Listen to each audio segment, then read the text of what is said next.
പറ്റി എനിക്ക്. കൃപ നിറഞ്ഞ ദൈവമേ, സ്വർഗ്ഗസകർത്താവേ, ഇന്നലെ രാത്രിക്കായി നന്ദിയോട് സ്തുതിക്കുന്നു, സ്തോത്രം ചെയ്യുന്നു. ഒരിക്കൽ കൂടെ അങ്ങയുടെ കൃപാസനത്തിലേക്ക് ഞങ്ങൾ അടുത്തു വരുമ്പോൾ ദൈവകൃപ ഞങ്ങളിൽ വർദ്ധിക്കുമാറാകട്ടെ. അങ്ങയുടെ വലിയ സാന്നിധ്യം കൊണ്ട് ഞങ്ങളെ പൊതിഞ്ഞാട്ടെ. ഞങ്ങളുടെ ജീവിതത്തിൽ പോരായ്മകളെ നീക്കി അങ്ങയുടെ വരവിന് വേണ്ടി ഒരുക്കിയാട്ടെ. കറ, വാട്ടം, മാലിന്യം, ചുളുക്കം എന്നിവയില്ലാതെ കർത്താവിൻ്റെ സന്നിധിയിൽ നിഷ്കളങ്കതയോടെ അങ്ങയുടെ മണവാട്ടി നിൽക്കുന്ന അവസരത്തിൽ ഞങ്ങളും അവണ്ണമായിരിക്കാൻ കൃപ ചെയ്യും. നൽകിയ കൂട്ടാമയ്ക്കാൻ നന്ദി. എല്ലാ മഹത്വം അങ്ങയ്ക്ക് യേശുവിൻ നാമത്തിൽ തന്നെ ആമേൻ. കരങ്ങളെ അടിച്ച് നല്ല സന്ധ്യയ്ക്കായി രാത്രിക്കായി ദൈവത്തെ സ്തുതിച്ചാൽ ഹല്ലേലൂയ. ജിസൻ തോംസൺ ഒരിക്കൽ കൂടെ നന്ദി അറിയിക്കുന്നു. നിങ്ങളുടെ മടക്ക യാത്രയിൽ കർത്താവ് കൂടെ ഇരിക്കുമാറാകട്ടെ. Drive safe. വീണ്ടും അടുത്ത ആഴ്ചയിൽ കാണുവാൻ ദൈവമായ കർത്താവ് കൃപ ചെയ്യുമാറാകട്ടെ. ജയരാ സാർ ഒരിക്കൽ കൂടെ താങ്ക്സ്, സ്തോത്രം, വെൽക്കം. 5th സർവീസിനായിരിക്കുന്ന എല്ലാ പ്രിയപ്പെട്ടവരും ഓർത്ത് ദൈവത്തെ സ്തുതിക്കുന്നു. സ്തോത്രം. വളരെ വളരെ അനുഗ്രഹമായി ഇന്ന് പ്രഭാതം മുതൽ കർത്താവ് ചലിച്ചു. ഹല്ലേലൂയ. കർത്താവ് പത്രോസിനെ നോക്കി പറഞ്ഞതിനെക്കുറിച്ച് എന്തെങ്കിലും പറയാനുണ്ടോ? പേര് മാറ്റിയതിനെ കുറിച്ച്. കാരണം ആ തേർഡ് സർവീസിന് അവിടെ ഇരുന്ന് വിമ്മിഷ്ടപ്പെടുന്ന പോലെ എനിക്ക് തോന്നി. ഞാൻ അങ്ങനൊന്നും ആക്ച്വലി വിമ്മിഷ്ടപ്പെട്ടില്ല. ദൈവദാസൻ ഇവിടെ വന്നപ്പോൾ എന്നെ കണ്ടപ്പോൾ തോന്നിയതായിരിക്കും. എങ്കിലും ഇച്ചിരി അതുമായിട്ട് സംസാരിക്കാം. ഇപ്പോൾ വളരെ കൃത്യമായിട്ട് പറഞ്ഞു കഴിഞ്ഞു. കാരണം കേഫ എന്ന ലാറ്റിൻ അരാമിക് വാക്കിൻ്റെ ഇംഗ്ലീഷ് എന്ന് പറയുന്നത് അത് പെട്രോസ് എന്നാണ്. അപ്പോൾ പെട്രോസ് എന്ന വാക്കിന് ഗ്രീക്ക് പെട്രോസ്, അതിൽ നിന്നാണ് ഇംഗ്ലീഷിൽ പീറ്റർ. അപ്പോൾ അതിൻ്റെ പെട്രോസ് എന്ന് നമ്മൾ ഗ്രാമറിൽ പറയുകയാണെങ്കിൽ അവിടെ ഇങ്ങനെയാണ് ആ മലയാള വാക്യം: നീ പത്രോസ് ആകുന്നു. അതെ. അടുത്ത സെൻറ്റൻസ് അതുമായിട്ട് കണക്ട് ചെയ്തിട്ടുള്ള സെൻറ്റൻസ് അല്ല. കത്തോലിക്കരും മറ്റു തരം മെയിൻ ലൈൻ ചർച്ചുകൾ ഇൻ്റർപ്രിറ്റ് ചെയ്യുന്ന കണക്ക് അത് ഒരു സെപ്പറേറ്റ് ക്ലോസ് ആണ്. ആദ്യത്തെ നീ പത്രോസ് ആകുന്നു. വലിയ ഉപകാരം അത് പറയുന്നത്. Please continue. അതിൻ്റെ അർത്ഥമെന്ന് പറയുന്നത് അത് വളരെ വ്യക്തമായി ദേവദാസൻ പറഞ്ഞു കഴിഞ്ഞു. പെട്രോസ് അത് ഗ്രീക്കിൽ നോമിനേറ്റീവ് മാസ്കുലിൻ സിംഗുലർ സബ്ജക്റ്റ് ആണ്. That talks about small piece of rock. ഒരു വലിയ പാറയുടെ ചെറിയ കഷ്ണമാണ് പെട്രോസ്. ഒരു ചെറിയ പീസ് എന്ന് പറയുന്നത് പീസ് ഓഫ് റോക്ക് എന്ന് അതും പറഞ്ഞു കഴിഞ്ഞു. പക്ഷേ അടുത്ത ക്ലോസ് വളരെ ഇമ്പോർട്ടൻ്റ് ആണ്. നീ പത്രോസ് ആകുന്നു, ഈ പാറമേൽ ഞാൻ എൻ്റെ സഭയെ പണിയും. ഈ പാറമേൽ എന്ന് പറയുന്നത് ഫസ്റ്റ് ക്ലോസുമായിട്ട് ബന്ധമുള്ളതല്ല. It's a different clause. അപ്പോൾ അവിടെ രണ്ടാമത്തെ മലയാളം പറയുമ്പോൾ ആദ്യവും പാറ, രണ്ടാമതും പാറ. നമ്മൾ ചിന്തിക്കും സെയിം പാറയാണെന്ന്. പക്ഷേ അത് ഗ്രീക്കിൽ രണ്ട് പാറയെക്കുറിച്ചാണ് കാണുന്നത്. ഒന്ന് ന്യൂട്ടർ പ്ലൂറൽ സബ്ജക്റ്റ് പെട്ര. ആദ്യത്തെ പെട്രോസ് പീസ് ഓഫ് റോക്ക്, രണ്ടാമത്തെ പെട്ര. അപ്പോൾ അത് വ്യക്തമായി പ്രസംഗിച്ചു കഴിഞ്ഞു. കാരണം ഈ ചാഞ്ചാട്ടം ചാടി നിൽക്കുന്ന പത്രോസിൻ്റെ മേൽ കർത്താവിന് സഭയെ പണിയാൻ he knows that Pathros will not actually sustain. അപ്പോൾ അതുകൊണ്ട് സഭയെ പണിയുന്നത് ആ പെട്രോസിലല്ല, ഈ പെട്ര. യു ആർ പീറ്റർ, നീ ഒരു ചെറിയ പെട്രോസ് ആകുന്നത്. പക്ഷേ പാറ പണിയുന്നത് ഈ വലിയ ഹ്യൂജ് പെട്രയിലാണ് എന്നാണ് രണ്ട് ഗ്രീക്ക് വാക്കുകളുടെയും അർത്ഥമെന്ന് പറയുന്നത്. എനിക്ക് വളരെ വളരെ അനുഗ്രഹമായിട്ട് തോന്നിയ ആ ഒരു വചന വെളിപ്പാടായിരുന്നു. ഒരു പെൻഡുലം ആടുന്നത് പോലെ രണ്ട് എക്സ്ട്രീമിലേക്കും ആടുന്നതായ ഒരു പത്രോസ്. നിങ്ങൾ എത്ര പേര് നോട്ട് ചെയ്താൽ അറിയത്തില്ല. ചില 1-2 കാര്യങ്ങൾ മാത്രമേ ഞാൻ പറഞ്ഞുള്ളൂ. മേ ബി 4 സുവിശേഷങ്ങൾ നിങ്ങൾ വായിച്ചു വരുമ്പോൾ ഒരു ലിസ്റ്റ് തന്നെ ചിലപ്പോൾ കിട്ടാൻ തക്കണം കഴിയും. സ്തോത്രം. അതെ, ഒരു വശത്ത് പത്രോസ് പറയുന്നു, നീ ദൈവത്തിൻ്റെ പുത്രനായ ക്രിസ്തു.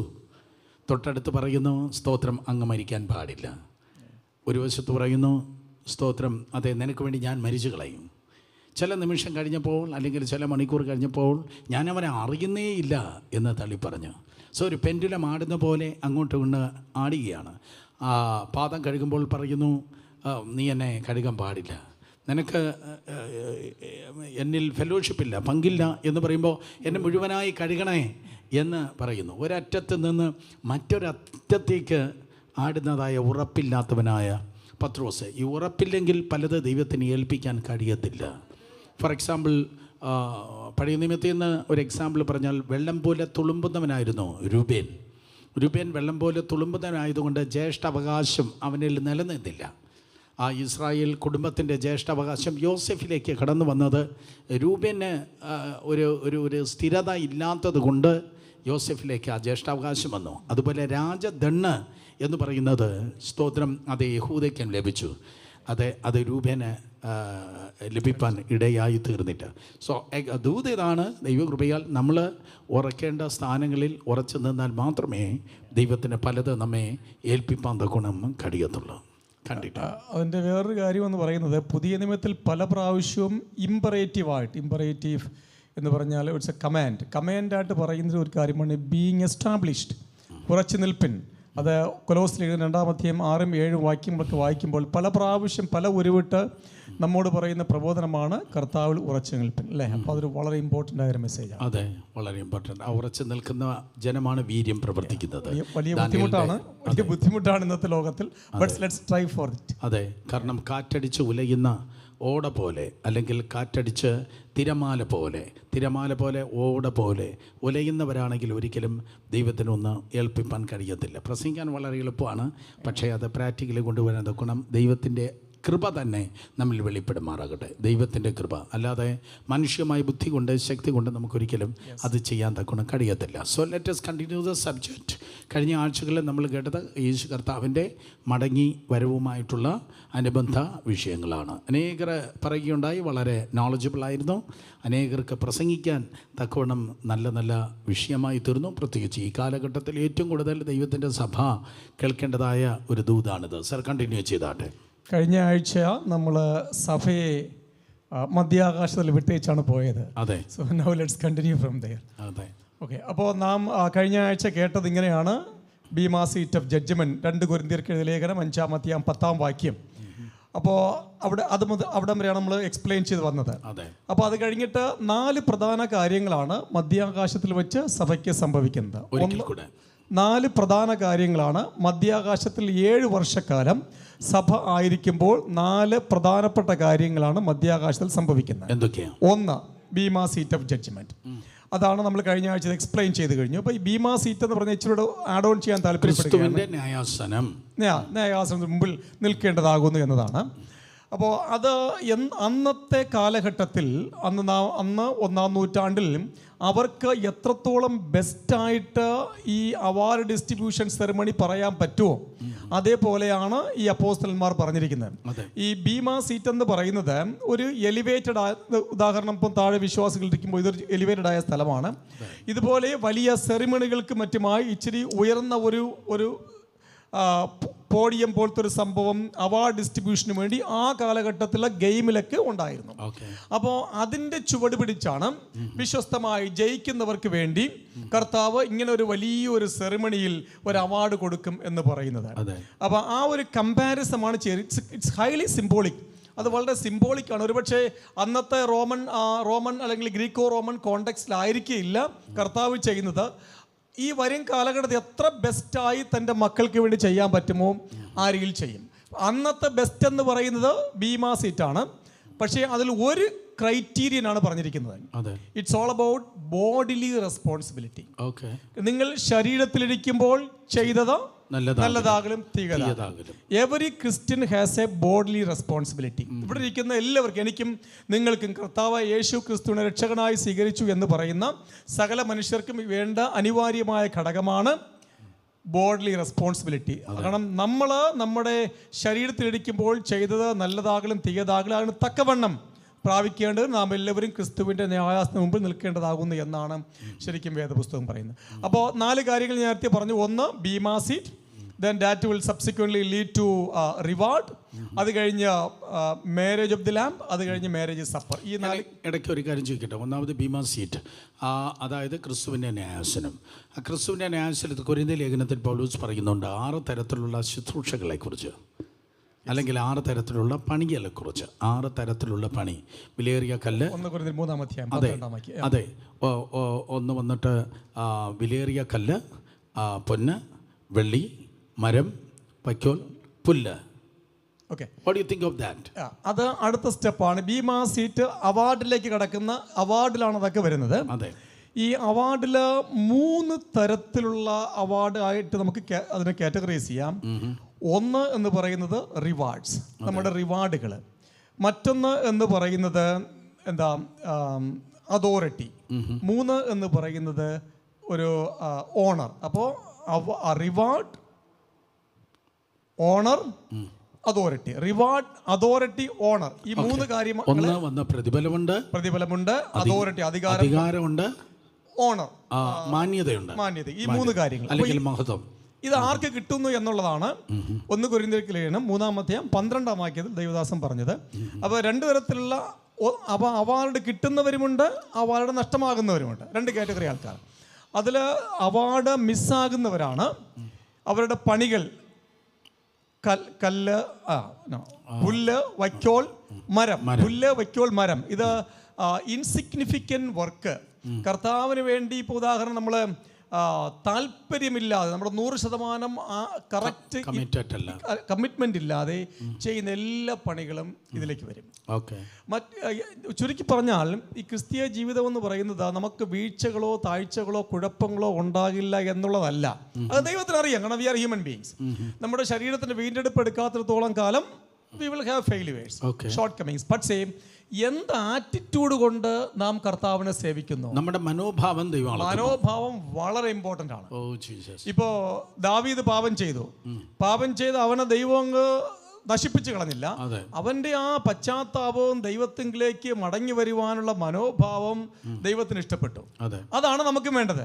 നമ്മൾ എന്ത് ചെയ്തു, അപാകതകൾ നമുക്കുണ്ടാകില്ല എന്നുള്ളതല്ല, ദൈവത്തോട് മടങ്ങി വരുവാനുള്ള മനോഭാവവും then coming back to God with all our integrity is more important. അപ്പോൾ ഈ അവാർഡ് നഷ്ടമാകുന്ന ആർക്കെന്ന് വെച്ചാൽ അത്തരം ആറ്റിറ്റ്യൂഡ്, മനോഭാവങ്ങളില്ലാതെ വെറുതെ നിസാരമായി ഒരു അപ്പിയറൻസിന് വേണ്ടി, ഇപ്പം വൈക്കോൽ എന്നൊക്കെ പറഞ്ഞാൽ വലിയ പൊക്കത്തിന് ഇങ്ങനെ ഇരിക്കും അല്ലേ, hey absolutely it is nothing. കാഴ്ചയ്ക്ക് വലിപ്പം കൂടുതലാണ്, but in reality it has no power. അതുപോലെയുള്ള വലിയ നമ്മുടെ ദൈവദാസന്റെ ഭാഷയിൽ പറഞ്ഞാൽ പെന്തക്കോസ്ത് മുതലാളിമാരുടെ ബിൽഡിങ്സ് എന്ന് വേണമെങ്കിൽ അത് നമുക്ക് പറയാൻ പറ്റുന്നത്. പെന്തക്കോസ്റ്റിലല്ല, എല്ലാ ക്രിസ്ത്യൻ ഓർഗനൈസേഷനിലും ഉണ്ട്. അപ്പോൾ ആ ഒരു അപ്പിയറൻസ് അതല്ല. മരതകം, കല്ല്, മാണിക്യം എന്നൊക്കെ പറഞ്ഞാൽ they are so small but precious എന്ന് പറഞ്ഞാൽ 10 ലക്ഷം രൂപയുടെ വൈക്കോല് കൊണ്ടുള്ള ഒരു പണിയും 10 ലക്ഷം രൂപയുടെ ഒരു ഡയമണ്ട് കൊണ്ടുള്ള ഒരു ഡയമണ്ട് കയ്യിലിരിക്കുമ്പോൾ അത് പുറത്ത് കാണാൻ പോലും കാണത്തില്ല. Totally different. അതെ, അതാണ് ബേസിക്കലി ബോട്ടം ലൈൻ, നമ്മുടെ പണിയുടെ ബോട്ടം ലൈൻ എന്ന് പറയുന്നത്. അപ്പോൾ ആർക്കാണ് ഈ റിവാർഡ് മിസ്സാകുന്നത് എന്ന് വെച്ചാൽ മരം, പുല്ല്, വൈക്കോൽ. അതിന് ഇംഗ്ലീഷിൽ hay and straw. Actually hay, straw എന്ന് പറഞ്ഞാൽ മലയാളത്തിൽ വൈക്കോളം തന്നെയാണ്. അപ്പോൾ എൻ്റെ ബൈബിൾ NASB ആണ് ഞാൻ ഉപയോഗിക്കുന്നത്, അതിലങ്ങനെയാണ് ഉപയോഗിച്ചിരിക്കുന്നത്. അപ്പോൾ ഇത്തരം വലിയ കാഴ്ചയ്ക്ക് വലിയ പ്രതാപങ്ങളും ഒക്കെ ഉണ്ടെങ്കിലും റിയാലിറ്റിയിൽ കാര്യങ്ങളൊന്നും ഇല്ലാതിരിക്കുന്ന പണി ചെയ്യുന്നവർക്ക് award will be missed. Sir, അതിൻ്റെ ഒരു കാര്യം 1 കൊരിന്ത്യർ 3 പറഞ്ഞു വരുമ്പോൾ ആ ദിവസം തീ തന്നെ അതിനെ വെളിപ്പെടുത്തും. അപ്പോൾ ടെസ്റ്റിംഗ് ത്രൂ ദ ഫയർ എന്നാണ് പറയുന്നത്. അതിൽ 3 കാര്യങ്ങൾ 6 കാര്യങ്ങൾ 6 തരത്തിലുള്ള പണി പറഞ്ഞു വന്നിട്ട് 3 കാര്യങ്ങൾ തീയിൽ വെന്തുപോകുന്ന പണികളാണ്. മരമാകട്ടെ, വൈക്കോലാകട്ടെ, പുല്ലാകട്ടെ. ബാക്കി 3 തീയെ അതിജീവിക്കുന്നതാണ്. അപ്പോൾ 3 തീയെ അതിജീവിക്കുന്നു, 3 തീയിൽ നഷ്ടപ്പെട്ടു പോകുന്നു, വെന്തു പോകുന്നു. ഓക്കെ, അന്ന് ഫസ്റ്റ് സെഞ്ചുറിയിൽ 50%, ആദ്യ നൂറ്റാണ്ടിൽ 50% നഷ്ടപ്പെട്ടു പോകുന്നതും 50% മാത്രമാണ് നിലനിൽക്കുന്നത്. So as being A Bible teacher, ഈ ഒരു കാലയളവിൽ അന്ന് 50% ഇന്ന് അതിനേക്കാൾ കൂടുതൽ നഷ്ടപ്പെട്ടു പോകാൻ സാധ്യതയുണ്ട്. ഭയത്തോടെ ഞാൻ ചോദിക്കുക. ഓക്കെ, നമുക്ക് ജഡ്ജ് ചെയ്യാൻ പറ്റത്തില്ല. അല്ല, നമുക്ക് അതിനെക്കുറിച്ച് അഭിപ്രായം, ദൈവമാണ് അൾട്ടിമേറ്റ്ലി കാര്യങ്ങൾ തീരുമാനിക്കുന്നത്. നമുക്ക് പിന്നെ ഈ കാര്യങ്ങളൊക്കെ വൈക്കോല് കാണുമ്പോൾ നമുക്കറിയാം ഇത് വൈക്കോലാണെന്നുള്ള കാര്യം. അതെ. ഡയമണ്ട് കാണുമ്പോൾ നമുക്കറിയാം ഇത് ഡയമണ്ട് ആണെന്നുള്ള കാര്യം. കാണുമ്പോൾ ഒരു കോമൺ സെൻസിക്കൽ നമ്മൾ അത് പൊന്നാണോ വെള്ളിയാണോ വിലയേറിയ ഡയമണ്ട് വിലയേറിയ കല്ലാണോ എന്ന് അതിന്റെ ആകത്തുക മനസ്സിലാക്കുന്ന ദൈവമാണ്. അൾട്ടിമേറ്റ്ലി അഗ്നിയിലൂടെ കടത്തിവിടുന്ന ദൈവമാണ്. അതെ. കാരണം അതിന് നമ്മൾ ഒരുപക്ഷെ അഭിപ്രായം പറയും that may not be actually nice. അതെ, എക്സാക്ട്ലി. അത് മാത്രമാണ് വിധിക്കരുത് എന്ന് പറയുന്നത് ഒരു സജഷൻ അല്ല, ഒരു കൽപ്പനയാണ്. യഥാർത്ഥത്തിൽ വിധിക്കരുതെന്ന് ഐ റിയലി അപ്രീഷിയേറ്റ് ആ മെൻറ്റാലിറ്റിക്കായി ഞാൻ ദൈവത്തെ സ്തുതിക്കുന്നു. കാരണം വിധിച്ചു കഴിഞ്ഞാൽ നിങ്ങൾ വിധിക്കപ്പെടാതിരിക്കേണ്ടതിന് നിങ്ങൾ വിധിക്കരുത് എന്നാണ് ദൈവത്തിന്റെ വചനം പറയുന്നത്. പക്ഷേ വേദപുസ്തകം പറയുന്നു എല്ലാം ശോധന ചെയ്യണം. പക്ഷേ അത് ഒരിക്കലും ജഡ്ജ്മെന്റ് അല്ല, ഡിസേൺമെന്റ് ആണ്. അങ്ങനെ പോകാൻ പാടില്ല. അതെ, ഡിസേൺമെന്റ് ആണ്. ഡിസേൺമെന്റ് എന്ന് പറഞ്ഞാൽ helping the people to come out of their circumstances and pit. അവരായിരിക്കുന്ന കുഴിയിലും അവരായിരിക്കുന്ന സാഹചര്യത്തിൽ നിന്ന് പുറത്തെടുക്കുവാൻ അവരെ സഹായിക്കുന്നതാണ് വിവേചനം എന്ന് പറയുന്നത്. അവരെ സഹായിക്കുന്നതാണ് വിവേചനം. പക്ഷെ ജഡ്ജ്മെന്റൽ അതല്ല. വിവേചനം കൺസ്ട്രക്റ്റീവ് ആണ്, ജഡ്ജ്മെന്റൽ ഡിസ്ട്രക്റ്റീവ് ആണ്. രണ്ട് വ്യത്യാസം അതാണ്. ഓക്കെ, അപ്പോൾ അതാണ് ബേസിക്കലി. ഓക്കെ, അപ്പോൾ നാം കടന്നു വരുമ്പോഴത്തേക്കും അപ്പോൾ നമ്മൾ സുവിശേഷ വേല പ്രത്യേകിച്ച് നമ്മൾ ചെയ്യുമ്പോൾ കർത്താവിൻ്റെ സാക്ഷ്യ ജീവിതം ചെയ്യുമ്പോൾ നമ്മൾ എപ്പോഴും നമ്മുടെ മനോഭാവം അനുസരിച്ച് നമ്മൾ സൂക്ഷിക്കേണ്ടതായ ഒരു കാര്യം ഏത് രീതിയിലാണ് എൻ്റെ പണി മുന്നോട്ട് പോകുന്നത്. ഇപ്പോൾ ക്രൈസ്റ്റ് സെൻ്റർ ഈ സീറ്റിൽ ഇരിക്കുമ്പോൾ ഞാൻ പുല്ലാണോ വൈക്കോലാണോ മരമോ കൊണ്ടാണോ പണിയുന്നത്? ഇല്ല, നിലനിൽക്കുന്നതാണോ നിലനിൽക്കുന്ന രീതിയിലാണോ ചെയ്യേണ്ടത്? അപ്പോൾ മനുഷ്യൻ്റെ മുമ്പിൽ നമുക്ക് ഊതിപ്പെരുപ്പിച്ച് ഇൻ്റർനെറ്റും പരിപാടിയും യൂട്യൂബും ഫേസ്ബുക്കും ഒക്കെ വെച്ച് കളിക്കാൻ തക്കണം കഴിയും. പക്ഷേ മാർഗിടുന്നവൻ ദൈവമാണ്. സാറേ, ഇതൊന്നും ഇല്ലാത്ത സോഷ്യൽ മീഡിയയോ ഇതുപോലെയുള്ളതായ ഗ്ലാമേഴ്സ് ഒന്നുമില്ലാതെ വളരെ നിഷ്കളങ്കമായി, വളരെ ആത്മാർത്ഥമായി, വളരെ വളരെ വളരെ വളരെ നിസ്വാർത്ഥമായി ദൈവസന്നിധിയിൽ കർത്താവിൻ്റെ വേല ചെയ്യുന്ന നൂറുകണക്കിന് ദൈവദാസന്മാരെ ഞാൻ കണ്ടിട്ടുണ്ട്. ഒരുപാട് പേരുണ്ട്. Unknown soldiers of Christ. അതെ, നോബഡി നോസ്. അതെ, അതെ. അതുകൊണ്ട് ഡെഫിനറ്റ്ലി അങ്ങനെയുള്ള ആയിരക്കണക്കിനുണ്ട്, നമുക്കറിയാൻ പാടില്ല എത്ര പേരുണ്ട്. അപ്പോൾ ഈ തീയിലൂടെ കടന്ന് വരുമ്പോഴുള്ള ഓരോരുത്തരുടെ നിൽപ്പും ഭാവവും ഒക്കെയാണ് ഞാൻ നോക്കുന്നത്. തീ കടന്ന് വരുമ്പോൾ ഞാൻ ഉൾപ്പെടെ ഞാനിങ്ങനെ കൂടെ ചിന്തിക്കുന്ന ഒരു കാര്യമാണ്. ഞാൻ ചിന്തിക്കുന്ന എൻ്റെ ചിന്ത ഇപ്പം ശബ്ദമായിട്ട് നിങ്ങൾ കേൾക്കുന്നതേ ഉള്ളൂ. ഓക്കെ, എൻ്റെ ചിന്ത നിങ്ങളെ ശബ്ദമായിട്ട് ഇപ്പോൾ കേൾക്കുന്നു. നമ്മൾ ഓരോ മീറ്റിങ്ങിന് പല സ്ഥലങ്ങളിലേക്ക് കടന്നു പോകുന്നു, ശുശ്രൂഷിക്കുന്നു, ജനം ഇമ്പ്രസ് ആകുന്നു. ജനത്തെ ഇമ്പ്രസ് ചെയ്യിപ്പിക്കുന്നതാണല്ലോ പലപ്പോഴും പ്രാസംഗികന്മാർ മേലുള്ളതായ ഒരു ഭാഗമാണ്. അപ്പോൾ പക്ഷേ അത് കഴിഞ്ഞിട്ട് നമ്മൾ ഒറ്റയ്ക്കിരിക്കുമ്പോൾ കർത്താവേ അങ്ങേക്ക് ഇഷ്ടപ്പെട്ടോ, അങ്ങ് മാർക്ക് തന്നാൽ എത്ര മാർക്ക് തരും? മനസ്സിലായോ? ആ ഭയം അല്ലെങ്കിൽ ആ ഒരു ബോധ്യം നമുക്കുണ്ടായിരിക്കണം. നമ്മൾ ചിലപ്പോൾ 85 എന്നൊക്കെ അല്ലെങ്കിൽ 70 എന്നൊക്കെ പറയും. പക്ഷേ ചിലപ്പോൾ 35 ആണെങ്കിൽ നമ്മൾ പരാജയപ്പെട്ടു പോകാനുള്ള സാധ്യതയുണ്ട്. അപ്പോൾ തീയിലൂടെ കടത്തിവിടുമ്പോൾ എന്താണ് ദൈവം നമുക്ക് വേണ്ടി മാർഗം തരുന്നത്? സോ വിശ്വാസികളാകട്ടെ, കുടുംബങ്ങളാകട്ടെ, ആരായാലും അവർ ഏത് മനോഭാവത്തിലായിരിക്കുന്നത് നമുക്കറിയത്തില്ല. പാവങ്ങൾ അവർ കർത്താവിന് വേണ്ടി ദൈവത്തിൻ്റെ കൃപയാൽ നിൽക്കുമ്പോൾ അവരുടെ കമ്മിറ്റ്മെൻ്റ് എന്താണ്, അവരെത്രത്തോളമാണ് ദൈവരാജ്യത്തിന് വേണ്ടി അധ്വാനിച്ചതെന്ന് നമുക്കറിയത്തില്ല. സോ ദൈവത്തിന് മാത്രമേ അറിയത്തുള്ളൂ. സോ പ്രതിഫലം തരുന്നതായ ദിവസം ഒരു ഭയങ്കര സർപ്രൈസ് ആയിരിക്കും എന്നാണ് ഞാൻ ചിന്തിക്കുന്നത്. വലിയ വിഷയമായിരിക്കും. കാരണം അതിൻ്റെ ബോട്ടം ലൈൻ എന്ന് പറയുന്നത് ക്വാണ്ടിറ്റി അല്ല, ക്വാളിറ്റിയാണ്. അതെ, ആണ്. ഈ 3 പണികൾ നമ്മൾ നോക്കുമ്പോൾ വൈക്കോലും പുല്ലും മരവും പിന്നെ വിലയേറിയ മാണിക്യവും കല്ലും ഇതെല്ലാം മറ്റതെല്ലാം ക്വാണ്ടിറ്റിയാണ്, വലിയ ക്വാണ്ടിറ്റിയാണ്. അതെ. പക്ഷെ ഇതെല്ലാം വലിയ ക്വാളിറ്റിയാണ്. അപ്പോൾ ക്വാണ്ടിറ്റിയും ക്വാളിറ്റിയും തമ്മിലുള്ള ഒരു എന്താ പറയുക ഒരു മത്സരമായിരിക്കും അന്ന് സംഭവിക്കാൻ പോകുന്നത്. അപ്പോൾ നമ്മുടെ ലക്ഷ്യം എന്ന് പറയുന്ന ക്വാളിറ്റി തന്നെ ആയിരിക്കണം, ക്വാണ്ടിറ്റി അല്ല. ഓക്കെ, സെയിം ടൈം നമ്മൾ അപ്പോസ്തല പ്രവൃത്തി നമ്മൾ നോക്കുമ്പോൾ നമ്മൾ സുവിശേഷീകരണവുമായിട്ടുള്ള ബന്ധത്തിൽ നിശ്ചയമായിട്ട് ക്വാണ്ടിറ്റി വേണ്ടി നമ്മൾ ആഗ്രഹിക്കുന്നു, പ്രാർത്ഥിക്കുന്നു, ഓക്കെ, പരിശ്രമിക്കുന്നു. ഓക്കെ, 3000 പേർ സ്നാനപ്പെട്ടു. പുരുഷന്മാരുടെ എണ്ണം തന്നെ 5000-ഓളമായി. എഫെസോസിൽ അതുപോലെ വലിയൊരു സഭയുണ്ടായിരുന്നു. അതുപോലെ തെസ്സലോനിക്കയിൽ വലിയൊരു സഭയുണ്ടായിരുന്നു. എഫെസോസ്, തെസ്സലോനിക്കയൊക്കെ ആയിരിക്കും അന്നത്തെ വലിപ്പത്തിൽ ഏറ്റവും വലിയ സഭകളായി പറവാൻ തക്കോണം കഴിയുന്നത്. റോമിലെ സഭ വലിയ സഭയായിരുന്നു, പെർസിക്യൂഷൻ വരെ. ഓക്കെ, ഉദ്ദേശം എത്ര മെമ്പേഴ്സ് ഉണ്ടായിരുന്നു കാണും? ഉദ്ദേശം അറിയത്തില്ല, no way. Okay, let be. So എന്നാലും ഇന്ന് നമ്മൾ ഈ തലമുറയിൽ ഏറ്റവും ചിന്തിക്കേണ്ടത് ക്വാണ്ടിറ്റിക്ക് വേണ്ടിയല്ല, പകരം ദൈവകൃപയാൽ ക്വാളിറ്റിയാണ്. Continue sir.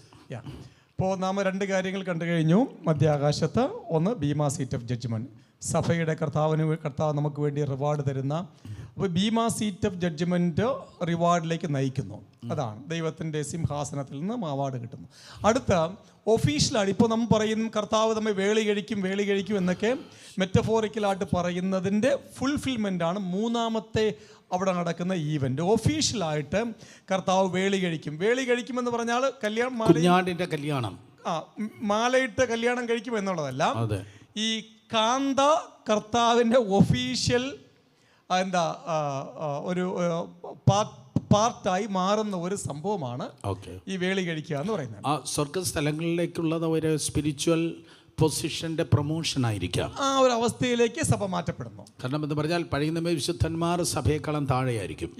രക്തസാക്ഷിത്വത്തിലൂടെ വരുന്ന മഹാപുദ്രവത്തിലൂടെ വരുന്നവരും സഭയെക്കാളും താഴെയായിരിക്കും എന്ന് വേണമെങ്കിൽ. പക്ഷേ ഏറ്റവും ടോപ്പ് മോസ്റ്റ് ആയിട്ട് നമുക്ക് കാണാൻ പറ്റുന്നത് കറവാട്ടം മാലിന്യം ചുളുക്കുമൊന്നും ഇല്ലാതെ തന്നെത്താൻ സൂക്ഷിച്ച് വിശുദ്ധിയും ശുദ്ധിയുമായി തന്നെത്താൻ കാത്തതായ ദൈവസഭ തന്നെയാണ്. അപ്പോൾ ആ ഒരു വിശുദ്ധിയോടുകൂടെ അല്ലെങ്കിൽ കറ മാലിന്യം വാട്ടം തട്ടാതെ കർത്താവിൻ്റെ മണവാട്ടിയായി എത്തണമെങ്കിൽ നമ്മൾ ഒരുപാട് പരിശ്രമിക്കുകയും ചിന്തിക്കുമ്പോൾ തന്നെ നമുക്കറിയാൻ പറ്റും ആ ഒരു ലെവലിലേക്ക്, ആ ക്വാളിറ്റി ഓഫ് സ്പിരിച്വൽ ലൈഫ്, ആ ഒരു ആത്മിക നിലവാരത്തിലേക്ക് ഉയരണമെങ്കിൽ വേദപുസ്തകം പറയുന്ന രീതിയിലുള്ള വിശുദ്ധി, വിശ്വസ്തത. കാരണം ഇപ്പോൾ നാം ഒരു ഒഫീഷ്യൽ സഭ എന്ന് പറയുന്ന ഒഫീഷ്യൽ മണവാട്ടി, ക്രിസ്തുവിൻ്റെ മണവാട്ടി, ക്രിസ്തുവുമായി ഉള്ള വേളി കഴിപ്പിൽ അല്ലെങ്കിൽ ആ ഒരു ഔദ്യോഗികമായി ക്രിസ്തു സഭയെ മണവാട്ടിയായി ഏറ്റെടുക്കുന്ന ആ സംഭവത്തിൽ നാം എത്തിച്ചേരണമെങ്കിൽ, എടുക്കപ്പെടണമെങ്കിൽ തന്നെ പ്രധാനമായിട്ടും അല്ലെങ്കിൽ വാട്ടം മാലിന്യം ഇല്ലാത്ത ഒരു സഭ വ്യക്തിയായി മാറണമെങ്കിൽ വളരെ വിശുദ്ധി, ക്രിസ്തു ഉദ്ദേശിക്കുന്ന ലെവലിലുള്ള വിശുദ്ധി ഉള്ളവർ മാത്രമേ അതിൻ്റെ ഭാഗമായി തീരുകയുള്ളൂ. That's it. കാരണം ക്രിസ്തു പ്രസൻറ്റ് ചെയ്യുകയാണ്. ഇപ്പോൾ നമുക്കറിയാം, ഇപ്പോൾ ഗ്രാജുവേഷനൊക്കെ പ്രസൻറ്റ് ചെയ്യുമ്പോൾ here is A person who has completed all his requirements എന്ന് പറയുമ്പോൾ ആ പ്രസൻറ്റ് ചെയ്യുന്ന വ്യക്തി അവൻ ആ ഒരു ക്വാളിറ്റി ആ വ്യക്തിക്ക് ഉണ്ടായിരിക്കണം. അതൊരു പ്രധാനപ്പെട്ട കാര്യമാണ്. അപ്പോൾ അവിടെ നടക്കുന്ന അടുത്ത മാരേജ് ഓഫ് ദി ലാംബ് ഇതെല്ലാം നടക്കുന്ന കാര്യങ്ങളാണ്. നാം അവിടെ സംഭവിക്കുമ്പോൾ ഭൂമിയിൽ എന്താണ് ഈ 7 വർഷക്കാലം സംഭവിക്കുന്നത് എന്നും കൂടെ അറിഞ്ഞിരിക്കണം. നാം ഇത് സഭ സ്വർഗത്തിലായിരിക്കും എന്ന് കഴിഞ്ഞ ആഴ്ച കണ്ടു കഴിഞ്ഞു. വെളിപ്പാട് പുസ്തകം 3-ാം അധ്യായം. അടുത്ത ആഴ്ച ക്വാളിറ്റി ഓഫ് ദ ചർച്ച് ഒന്ന് എംഫസൈസ് ചെയ്താൽ നന്നായിരുന്നു. അടുത്ത ആഴ്ച ക്വാളിറ്റി ഓഫ് ദ ചർച്ച്. കാരണം marriage supper of the lamb അല്ലെങ്കിൽ കുഞ്ഞാടുകളുടെ കല്യാണത്തിന് വേണ്ടി ഒരുക്കപ്പെടുന്നതായ ദൈവസഭയുടെ ക്വാളിറ്റി, ദാറ്റ് മീൻസ് അതിൻ്റെ സാങ്ക്ടിറ്റി ആൻഡ് കോൺസിക്രേഷൻ, അത് നമ്മൾ വളരെ ശക്തമായിട്ട് ജനത്തിന് പറഞ്ഞു കൊടുക്കേണ്ടതായിട്ടുണ്ട്. നമ്മൾ വളരെ അപൂർവങ്ങൾ, നമ്മൾ വിശുദ്ധി എന്ന് ഷാലോ ആയിട്ട് അങ്ങ് പറഞ്ഞു വിടാറുണ്ട്, നമ്മൾ വിശുദ്ധി എന്ന്. പക്ഷേ എന്താണ് യഥാർത്ഥ വിശുദ്ധി എന്ന് പറയുന്നത്? മീശ എടുക്കുന്നതോ ആഭരണം മാറ്റുന്നതോ അല്ലെങ്കിൽ പുറമേ ഉള്ളതായ ഒരു കാര്യപരിപാടിയല്ല വിശുദ്ധി എന്ന് പറയുന്നത്. സോ അത് അടുത്ത ആഴ്ചത്തേക്ക് വേണ്ടി നമ്മൾ മാറ്റിവെക്കുന്നത്. സാർ കണ്ടിന്യൂ ചെയ്താൽ. അതിന് വേണമെങ്കിൽ അതിൻ്റെ ഒരു ഫൗണ്ടേഷൻ ഞാൻ ജസ്റ്റ് പറഞ്ഞു വയ്ക്കാം. Yes please. ഈ വേദപുസ്തക വിശുദ്ധി എന്ന് പറഞ്ഞാൽ നമുക്കറിയാം സാങ്ക്ടിഫിക്കേഷൻ എന്നാണ് ആ വാക്കുകൊണ്ട് ഉദ്ദേശിക്കുന്നത്. ഹഗിയോസ് എന്ന ഗ്രീക്ക് വാക്കിൽ നിന്നാണ് ഹഗിയോസ് മോർസ്. അതിൻ്റെ അർത്ഥം സെറ്റ് അപ്പാർട്ട്. സെറ്റ് അപ്പാർട്ട് എന്ന് പറഞ്ഞാൽ പഴയ നിയമത്തിൽ എന്ന് പറഞ്ഞാൽ നമ്മുടെ ടെമ്പിൾ സാക്രിഫൈസിനും ആരാധനയ്ക്കും വേണ്ടി ചില പാത്രങ്ങൾ സ്പെസിഫിക് ആയിട്ട് പ്രത്യേക കർമ്മത്തിന് വേണ്ടി മാത്രം ഉപയോഗിക്കുന്ന പാത്രങ്ങളുണ്ട്. ശലോമോന്റെ ആലയത്തിൽ അത് സമാഗമന കൂടാരത്തിലുണ്ടായിരുന്നോ? ടെമ്പിളിലാണ് ഞാൻ എന്ന് പറഞ്ഞാൽ ശലോമോന്റെ ആലയത്തിൽ ശലോമോന്റെ ടെമ്പിളിൽ പ്രത്യേക കാര്യങ്ങൾക്ക് വേണ്ടി മാത്രം ചില പ്രത്യേക പാത്രങ്ങൾ മാറ്റി വയ്ക്കും. അതുപോലെ ആ ദൈവത്തിന് വേണ്ടിയുള്ള ഒരു ആരാധനയ്ക്ക് വേണ്ടി ഉപയോഗത്തിന് വേണ്ടി വയ്ക്കപ്പെട്ടിരുന്ന ആ പാത്രങ്ങളാണ് set apart four A specific purpose എന്ന് പറയുന്നത്. അത് അതിനുവേണ്ടി മാത്രമേ ഉപയോഗിക്കുള്ളൂ. അതുപോലെ ആരെങ്കിലും എടുത്ത് വേറൊരു കാര്യത്തിന് വേണ്ടി ഉപയോഗിച്ചാൽ പാടില്ല. അത് ഇൻ കേസ് അങ്ങനെ ഉപയോഗിച്ചാൽ അവൻ്റെ ജീവൻ തന്നെ അപകടത്തിലാണ്. എക്സാമ്പിൾ, ബെൽഷസർ രാജാവ് ആ രാത്രിയിൽ കൊല്ലപ്പെട്ടു. ആ രാത്രിയിൽ തന്നെ ബെൽഷസർ കൊല്ലപ്പെട്ടു. വായ്? കാരണം അവന് യെരുശലേമിൽ നിന്ന് കൊണ്ടുവന്നതായ പാത്രങ്ങളെടുത്ത് അതിലവന് വീഞ്ഞു കുടിക്കണം. എന്തോ അഹങ്കാരമാണ്! ദൈവത്തിൻ്റെ ആലയത്തിലിടുന്നതായ പാത്രം തൻ്റെ ആവശ്യത്തിന് വേണ്ടി ഉപയോഗിക്കണം. സോ ദൂത് ഇതാണ്, വ്യക്തികളെ, കുടുംബങ്ങളെ കർത്താവ് ദൈവത്തിൻ്റെ സഭയിൽ കൊണ്ടുവരുമ്പോൾ കർത്താവിൻ്റെ നാമത്തിൻ്റെ മഹത്വത്തിന് വേണ്ടിയാണ് നിങ്ങളെ ഉപയോഗിക്കപ്പെടുവാനായി നമ്മൾ ട്രെയിൻ ചെയ്യേണ്ടത്, അല്ലെങ്കിൽ സഭ ആഗ്രഹിക്കേണ്ടത്. പക്ഷെ സ്വന്തം ഇംഗിതത്തിന് വേണ്ടി നമ്മൾ യൂസ് ചെയ്യുമ്പോഴേക്കും അത് വലിയൊരു ഡേഞ്ചർ, ഒരു അപകടമാണ് അവിടെ സംഭവിക്കുന്നത്. കണ്ടിന്യൂസ്. അപ്പോൾ അതുപോലെ ആ ആവശ്യത്തിന് വേണ്ടി സെറ്റപ്പ് ആർട്ട് അതിന് ചെയ്യുന്നത് പോലത്തെ അതേ ലാംഗ്വേജ് ആണ് ഇവിടെ സെറ്റപ്പ് ആർട്ട് ഉപയോഗിച്ചത്. അപ്പം നാം ദൈവത്തിന് വേണ്ടി, ദൈവിക കാര്യങ്ങൾക്ക് വേണ്ടി ഉപയോഗിക്കപ്പെടുന്ന വ്യക്തികളായി വി ആർ സെറ്റപ്പ് ആർട്ട്. അതാണ് ശരിക്കും സാങ്ക്ടിഫൈഡ് ഫോർ ക്രൈസ്റ്റ് എന്ന് ഉദ്ദേശിക്കുന്നത്. അതിന്റെ ഫർദർ ആയ കാര്യങ്ങൾ അടുത്ത ആഴ്ച ഡിസ്കസ് ചെയ്യാം. ഓക്കെ. സോ നമ്മൾ മധ്യാകാശത്ത് നിന്ന് നാം താഴേക്ക് ഇറങ്ങി വരികയാണ്. അപ്പോൾ കഴിഞ്ഞ ആഴ്ച ജസ്റ്റ് ഞാൻ എക്സ്പ്ലെയിൻ ചെയ്തു. ദാനിയേൽ പ്രവചനം അതിൻ്റെ 9-ാം അധ്യായം 24 മുതലുള്ള വാക്യങ്ങളിൽ ദാനിയേലിനോട് ദൈവം പറയുന്നു, 70 ആഴ്ചവട്ടം നിനക്ക് വേണ്ടിയും നിന്റെ ജനത്തിന് വേണ്ടി ഞാൻ നിയോഗിച്ചിരിക്കുന്നു. ആ 70 ആഴ്ചവട്ടത്തിൽ നാം ഇങ്ങോട്ട് താഴോട്ട് വായിച്ചു വരുമ്പോഴത്തേക്കും നമുക്കറിയാം 69 ആഴ്ചവട്ടം പ്രോഫറ്റിക്കൽ ഇയേഴ്സിന് പ്രകാരം ഫുൾഫില്ലായി. 69 ആഴ്ച എന്ന് പറയുമ്പോൾ എത്ര ദിവസം? 490 വർഷം. അപ്പോ അതെ, ഒരു വർഷം 360 ദിവസം. യഹൂദന്റെ കലണ്ടർ അനുസരിച്ച് 360 ദിവസം. ഞാൻ പഴയ നിയമത്തിൽ വലിയ പണ്ഡിതനൊന്നുമല്ല, ഞാൻ ജസ്റ്റ് ജനറൽ നോളജ് ആണ്. ഞാനൊരു ന്യൂ ടെസ്റ്റ്മെന്റ് ടീച്ചറാണ്. No problem. ജാമ്യം തന്നിരിക്കുന്നു. അപ്പോൾ അവിടെ താഴോട്ട് ഇറങ്ങി വരുമ്പോൾ ഈ 69 ആഴ്ചവട്ടങ്ങൾ യഹൂദന് വേണ്ടിയും ദാനിയേലിന് വേണ്ടിയുമുള്ള ദൈവത്തിന്റെ പദ്ധതി തീരുകയാണ്. മെഷിയ കട്ട് ഓഫ് ആകുന്നവരെയാണ് ഛേദിക്കപ്പെടുന്നത്. പിന്നെ ശൂന്യങ്ങളും പ്രവചിച്ചിരിക്കുന്നു എന്ന് കാണുന്നു. അപ്പൊ അതില് ഒരാഴ്ചവട്ടം, ആ 70 ആഴ്ചവട്ടത്തിൽ പ്രോഫറ്റിക്കൽ ഇയർ അനുസരിച്ചുള്ള കാര്യമാണ് ഈ പറയുന്നത്. ഒരാഴ്ചവട്ടം ബാക്കിയുണ്ട്. ഒരാഴ്ചവട്ടം ബാക്കിയുണ്ട്. ആ ആഴ്ചവട്ടമാണ് ഈ മഹാ ഉപദ്രവ കാലഘട്ടം എന്ന ഡിസ്പെൻസേഷണൽ പ്രകാരം ആൾക്കാർ വ്യാഖ്യാനിക്കുന്നു. ആ ഒരു ഡിസ്പെൻസേഷണൽ തിയോളജിൻ പ്രകാരം, യുഗാന്തര സത്യങ്ങൾ എന്ന ദൈവശാസ്ത്ര വ്യാഖ്യാന പ്രകാരം ശരിക്കും പറഞ്ഞാൽ അവിടെ കാണുകയാണ്.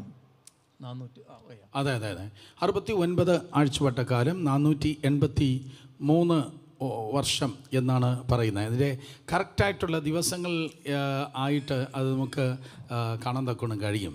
പ്രൊഫറ്റിക്കായി കണ്ടിന്യൂ. അപ്പോൾ അതിന് പ്രകാരം ഒരു ആഴ്ചവട്ടം മാറ്റി വെച്ചിരിക്കുന്നു. അപ്പോൾ ഈ ഒരു ആഴ്ചവട്ടം എന്ന് പറയുന്നത്, ഒരാഴ്ച ഉദ്ദേശിക്കുന്ന ഒരു ദിവസം കർത്താവിൻ്റെ സന്നിധിയിൽ അങ്ങനെയാണ് ഒരു ദിവസം. ആ ഒരു പ്രോഫറ്റിക് ഇയർ ആണ് ഉദ്ദേശിക്കുന്നത്. ഇവിടെ ഒരാഴ്ചവട്ടം 7 വർഷത്തെയാണ് സിംബലൈസ് ചെയ്യുന്നത്. അപ്പൊ അന്നേരം ഈ 7 വർഷം ഭൂമിയിൽ ഉള്ള ഈ സംഭവത്തിന് വേദപുസ്തകം വിളിക്കുന്നത് തിലിഫിസ് എന്ന ഗ്രീക്ക് വാക്കാണ്. തിലിഫിസ് എന്നതിൻ്റെ അർത്ഥം സഫറിങ്, മഹാകഷ്ടം. അതിന് നാം മഹാ ഉപദ്രവം എന്ന് പറയുന്നു. അപ്പൊ സഭ ഒരിക്കലും ഈ മഹാ ഉപദ്രവത്തിലൂടെ കടന്നു പോകുകയില്ല. വെളിപ്പാട് പുസ്തകം 3-ാം അധ്യായം 10-ാം വാക്യം. ആ ഒരു അവസരത്തിൽ ഞാൻ ഈ ഭൂമുഖത്തൊക്കെയും വരുവാനുള്ള മഹാകഷ്ടത്തിൽ നിന്ന് ഞാൻ നിന്നെ പരിപാലിക്കും എന്നാണ് കർത്താവ് പറയുന്നത്. അപ്പൊ ഇവിടെ ഈ 7 വർഷക്കാലം 2ആയിട്ട് ഡിവൈഡ് ചെയ്തിട്ടുണ്ട്. യുഗാന്തര സത്യങ്ങളനുസരിച്ചുള്ള വ്യാഖ്യാനം അനുസരിച്ച് ഇതിനെ 2ആയിട്ട് ഡിവൈഡ് ചെയ്തിട്ടുണ്ട്. 3.5 ആദ്യത്തെ 3.5 വർഷക്കാലം കമ്പാരിറ്റീവ്ലി വളരെ പീസ്ഫുൾ ആയിരിക്കും. അപ്പോൾ ഈ അവസരത്താണ് നാം കഴിഞ്ഞ ആഴ്ച ജസ്റ്റ് കേട്ടതുപോലെ ആൻറ്റി ക്രൈസ്റ്റ്, എതിർ ക്രിസ്തു എന്ന് പറയുന്ന ഒരു ഗ്ലോബൽ ലീഡർ, ലോകത്തിൽ റിക്കഗ്നൈസ് ചെയ്യപ്പെടുന്ന ഇൻ്റലക്ച്വലായ വളരെ നിപുണനായ ഒരു വേൾഡ് ഗ്ലോബൽ ലീഡർ ഉയർന്നു വരും എന്നാണ് പറയുന്നത്. അത് പലരും റഷ്യയിൽ നിന്നൊക്കെ പറയുന്നുണ്ട്, ചൈനയിൽ നിന്നൊക്കെ. ഞാൻ അതിനോടൊന്നും കൂടുതൽ യോജിക്കുന്ന ആളല്ല, പക്ഷേ ഒരു global leader will come. That is for sure. അപ്പൊ ഈ ഗ്ലോബൽ ലീഡറിനെയാണ് ശരിക്കും നമ്മൾ, അത് ബിബ്ലിക്കൽ ബേസിലാണോ അവരിങ്ങനെ പറയുന്നത്?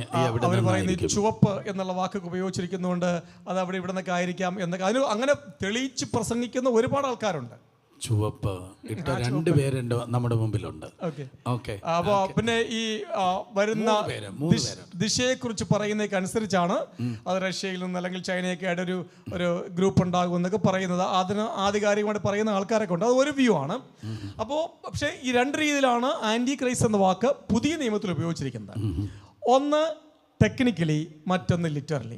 ടെക്നിക്കലി ജോൺ പറയുന്നു, everyone who rejects that Christ has come in bodily form is an antichrist. Kristu ജഡാവതാരം എടുത്തില്ല എന്ന് അല്ലെങ്കിൽ ക്രിസ്തുവിനെ അവഗണിക്കുന്ന എല്ലാവരും എതിർ ക്രിസ്തുക്കളാണ്. ടെക്നിക്കലി അവർ എതിർ ക്രിസ്തുവാണ്. അതെ. യേശു ക്രിസ്തുവിന്റെ ജഡാവതാരത്തെ അല്ലെങ്കിൽ യേശു ക്രിസ്തു ലോകത്തിൽ മനുഷ്യന്റെ പാപത്തിനായി വന്നു എന്ന് അത് നിഷേധിക്കുന്ന എല്ലാവരും ടെക്നിക്കലി. സാറേ, ഞാൻ കോവിഡ് ടൈമിൽ പറഞ്ഞ ഒരു ചെറിയൊരു ദൂതിൻ്റെ ഒരു 3 ടേമുണ്ട്. എതിർ ക്രിസ്തുവിൻ്റെ ആത്മാവ്, സ്പിരിറ്റ് ഓഫ് ആൻറ്റി ക്രൈസ്റ്റ്, എതിർ ക്രിസ്തുവിൻ്റെ ആത്മാവ്, ഒന്ന് യോഹന്നാനിലുള്ളതാണ്. മറ്റേ എതിർ ക്രിസ്തുക്കൾ, രണ്ടാമത് എതിർ ക്രിസ്തുക്കൾ, മൂന്നാമത് എതിർ ക്രിസ്തു. ഓക്കെ. അപ്പോൾ എതിർ ക്രിസ്തുവിൻ്റെ ആത്മാവുണ്ട്, എതിർ ക്രിസ്തുക്കളുണ്ട്, അതുപോലെ എതിർ ക്രിസ്തുവുണ്ട്. അല്ലേ? കണ്ടിന്യൂ. ഈ എതിർ ക്രിസ്തുക്കൾ എന്ന് ഈ യോഹന്നാൻ പറയുന്നത് ഫോൾസ് ടീച്ചേഴ്സിനെ കുറിച്ചാണ്, ദുരുപദേശകന്മാർ. ഓക്കെ. പിന്നെ ഈ എതിർ ക്രിസ്തുവിന്റെ ആത്മാവെന്ന് പറഞ്ഞാൽ ഓപ്പറേറ്റഡ് ബൈ സൈറ്റാൻ. ഓക്കെ. എതിർ ക്രിസ്തു ഉന്നതനെ 2 തിരിച്ചിട്ടുണ്ട്. ഒന്ന് ഈ റിജക്റ്റ് ചെയ്യുന്നവർ, മറ്റൊന്ന് ലിറ്ററൽ വേൾഡ് റൂളർ. ഓക്കെ. അതാണ് എൻ്റെ 3 ടെക്നിക്കൽ ടേംസ്. അപ്പോൾ ഇതൊക്കെയാണ് എതിർ ക്രിസ്തു എന്ന് പറയുന്നത്. അപ്പോൾ എതിർ ക്രിസ്തു എന്ന ഒരു വേൾഡ് റൂളർ ഈ സമയത്ത് ലോകത്ത് അവതരിക്കും. ഓക്കെ.